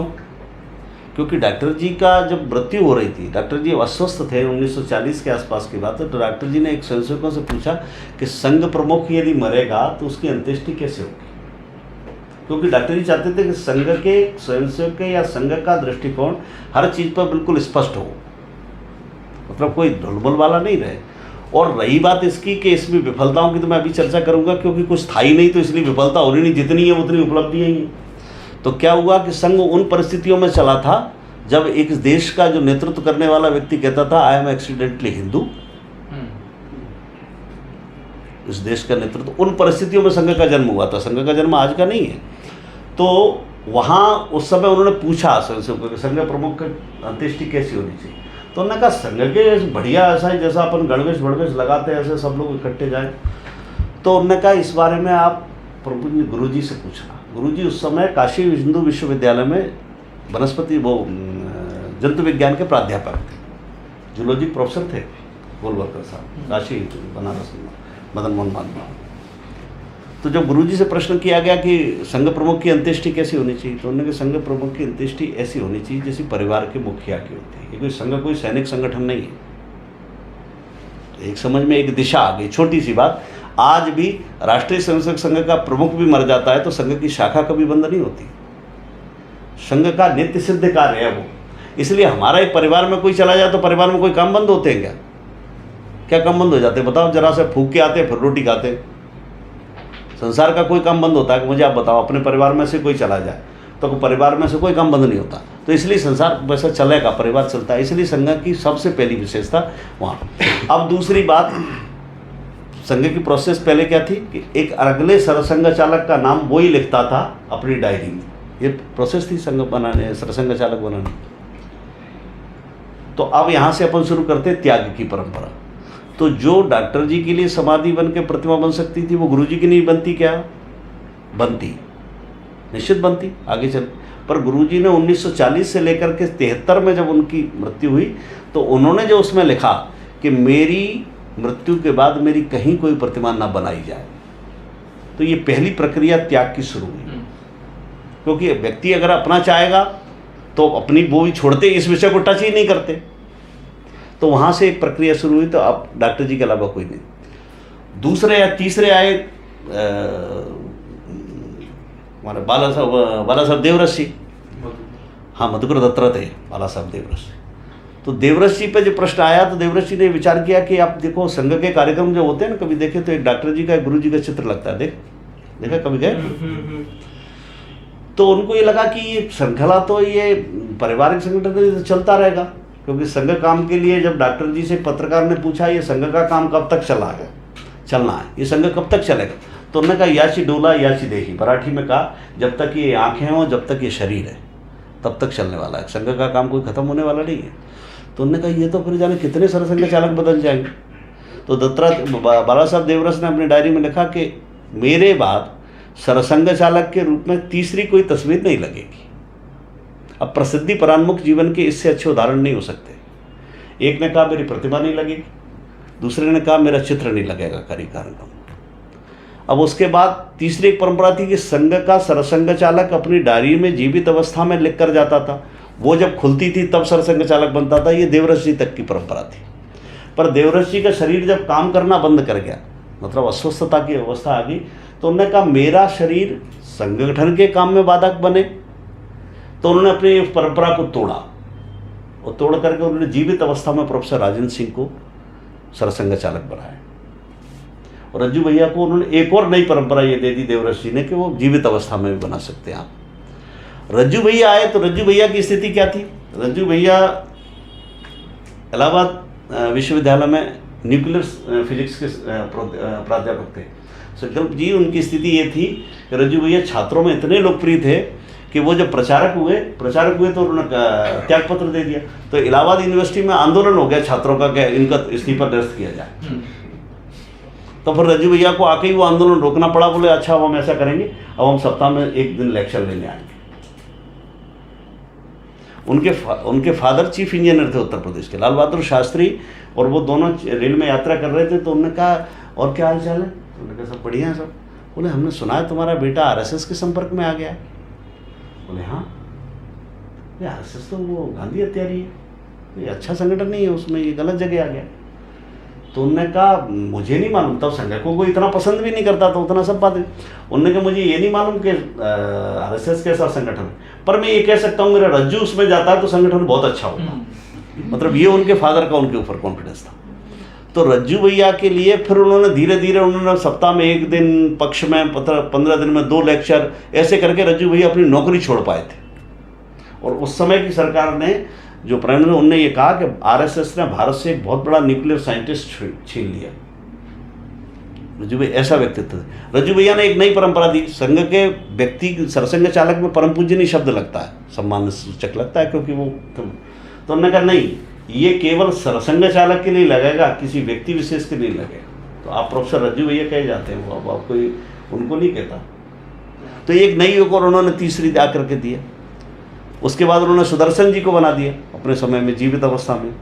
सुदर्शन जी एक बार एक कार्यक्रम में बैठे, आप देखिए नागपुर के 33 वर्ष की बात बनी, और एक संघ के अच्छे खासे प्रचारक को वो नाम भूल गए और उसको परिचय भूल गए। सुदर्शन जी ने कहा मेरी स्मरण शक्ति ऐसी होगी तो मैं अब इस दायित्व का निर्वहन करने के लिए नहीं। उसी दिन निर्णय कर लिया कि आप मुझे दूसरा सरसंघ चालक बना देना चाहिए। तो ये तो उसकी सरसंघ चालक बनाने की पद्धतियां हैं। तो आज जो थॉट प्रोसेस गई, वो थॉट प्रोसेस परिमार्जन की ओर गई, पतन की ओर नहीं गई। अब अगर आप देखें, प्रसिद्धि परान्मुख जीवन परिमार्जन कहलाता है किसी भी संगठन का, वो पतन नहीं कहलाता। जैसे आज हम आप एक सरसंघ चालक से लेकर के देखें तो हर किसी का एक अलग से गया। डॉक्टर एडगेवार का केवल लक्ष्य कितना था कि हमको हिंदू समाज को संगठित करना, यही तो लेकर के चले। संघ की आत्मा क्या बनी? हिंदुत्व। और इसलिए संघ ने जो, अगर देखेंगे आज तक तो सारे परिवर्तन किए। उसका गणवेश पहले कुछ और हुआ करता था, ठीक है ना। संघ की प्रार्थना पहले मराठी में हुआ करती थी, संघ की आज्ञा मराठी में हुआ करती थी। तो मराठी पूरे भारत की भाषा नहीं हो सकती, तब तो पाकिस्तान सहित हिस्सा था। तो उसने कहा कौन सी हो सकती है? तो बोले सभी भाषाओं की जननी संस्कृत है। तो संस्कृत की आज्ञा, संस्कृत की प्रार्थना, ये चालू कर लिया। परंतु जो आगे से चला, और अगर अपन आगे देखें तो संघ किस आत्मा को लेकर के चला था कि हमें हिंदू समाज का संगठन करना। तो आत्मा क्या हुई? हिंदुत्व। संघ ने गणवेश बदला, आज्ञा बदली, प्रार्थना बदली, पर आज तक हिंदुत्व पे कोई समझौता नहीं किया उसने। हिंदुत्व पे कोई समझौता किया क्या? उसकी दृष्टि से वो काम उसका लगातार चला आया। भारत में हिंदुत्व को लेकर एक ही चीज़ सबसे बड़ी समस्या है जो संघ ने महसूस की, वो है जातिवाद। इसको तोड़ने का एक सबसे बड़ा रास्ता। और दूसरे, अच्छा जब कोई संगठन काम करता है तो उसको तोड़ने वाले भी लगते हैं, ऐसा थोड़ी है। वो तो बराबर चलती हैं शक्तियाँ भाई, बराबर आप समाज में तो संघर्ष तो करके आना ही पड़ेगा, तब के तो आना ही पड़ेगा। तो वो भी शक्तियाँ भी लगी। तो उस शक्तियों में आपको पता है, देवरस जी का भाषण अगर आप कभी पढ़ेंगे तो देवरस जी ने कहा कि यदि संसार में अस्पृश्यता कोई पाप नहीं होती तो फिर कुछ भी पाप नहीं। ये देवऋषि का तो अब ये आगे चल के देखें तो जो थॉट प्रोसेस है वो ऊर्ध्व गति को गई, पतन की ओर नहीं गई, ठीक है ना। जहाँ तक अपन उसकी विफलताएं कहें तो 1925 में जिस संघ को कुछ नहीं कहता जाता, जिसको ये कहते थे कि इसको कुचल देंगे हम तत्काल से, और उस पर प्रयत्न पूरे किए, ऐसा नहीं 47 का प्रतिबंध लगा, फिर उसके बाद 92 में प्रतिबंध लगा, संघ 2-2, 3-3 तो प्रतिबंध झेल चुका, उस प्रतिबंध के बाद भी बच करके निकल गया, क्योंकि कुछ है नहीं। मैं वास्तव में बता रहा हूँ, मैं 40 साल का अनुभव बताता हूँ, एक चीज़ नहीं बताई जाती हमको कि कभी कभी समाज विरोधी काम करिए, एक सिंगल नहीं बताई जाती, कोई भी इसके बारे में कुछ भी मीमांसा करता रहे, परंतु कभी कुछ बताया ही नहीं जाता ऐसा कि तुम समाज विरोधी बात, और कभी ऐसा नहीं कहा जाता कि तुम समाज से विपरीत चलो, उसके साथ सब मिल करके चलना। संघ कोई अलग से चीज़ नहीं है, संघ कोई अलग से चलने वाली चीज़ नहीं कि अलग से दिखो तुम, वो कहते अलग से दिखे तो फिर संघ ही नहीं है, वो तो समाज में समरस होकर के चलना। इसलिए आज अगर देखें तो उसकी विफलता तो मुझे कोई दिखती नहीं, सफलताएं इतनी दिखती हैं कि जब 2019 में मोदी जी प्रधानमंत्री की शपथ ले रहे थे तो उस समय मैंने देखा कि रामनाथ कोविंद खड़े थे, वेंकैया नायडू खड़े थे, मोदी जी तक। मैंने कहा ये तीनों संघ पहुँच गए तो संघ की सफलता की स्थिति तो ये पहुँच गई भाई, ये संघ चले तीनों संघ के, तो ये उसकी सफलता है। और जहाँ तक थॉट प्रोसेस के मैंने कहा था, ये ऊर्ध्व गति को गई, पतन की ओर नहीं गई, इसलिए वो मैं मानता हूँ कि ये ठीक है। थैंक यू सो मच, आपने बहुत ही शानदार ताली होती है आज तक एक साल में। हाँ अब मुझे नहीं पता कि मैं आपकी अपेक्षाओं पे गुजरा, पर मैंने जो जो अभी अपने लोगों की डिस्कस हुई वो मेरा अपना पूरा व्यक्तिगत जीवन है। तो यही होता है। हाँ, इसलिए आपसे बस एडवाइस जरूर कि हमें और क्या करना चाहिए।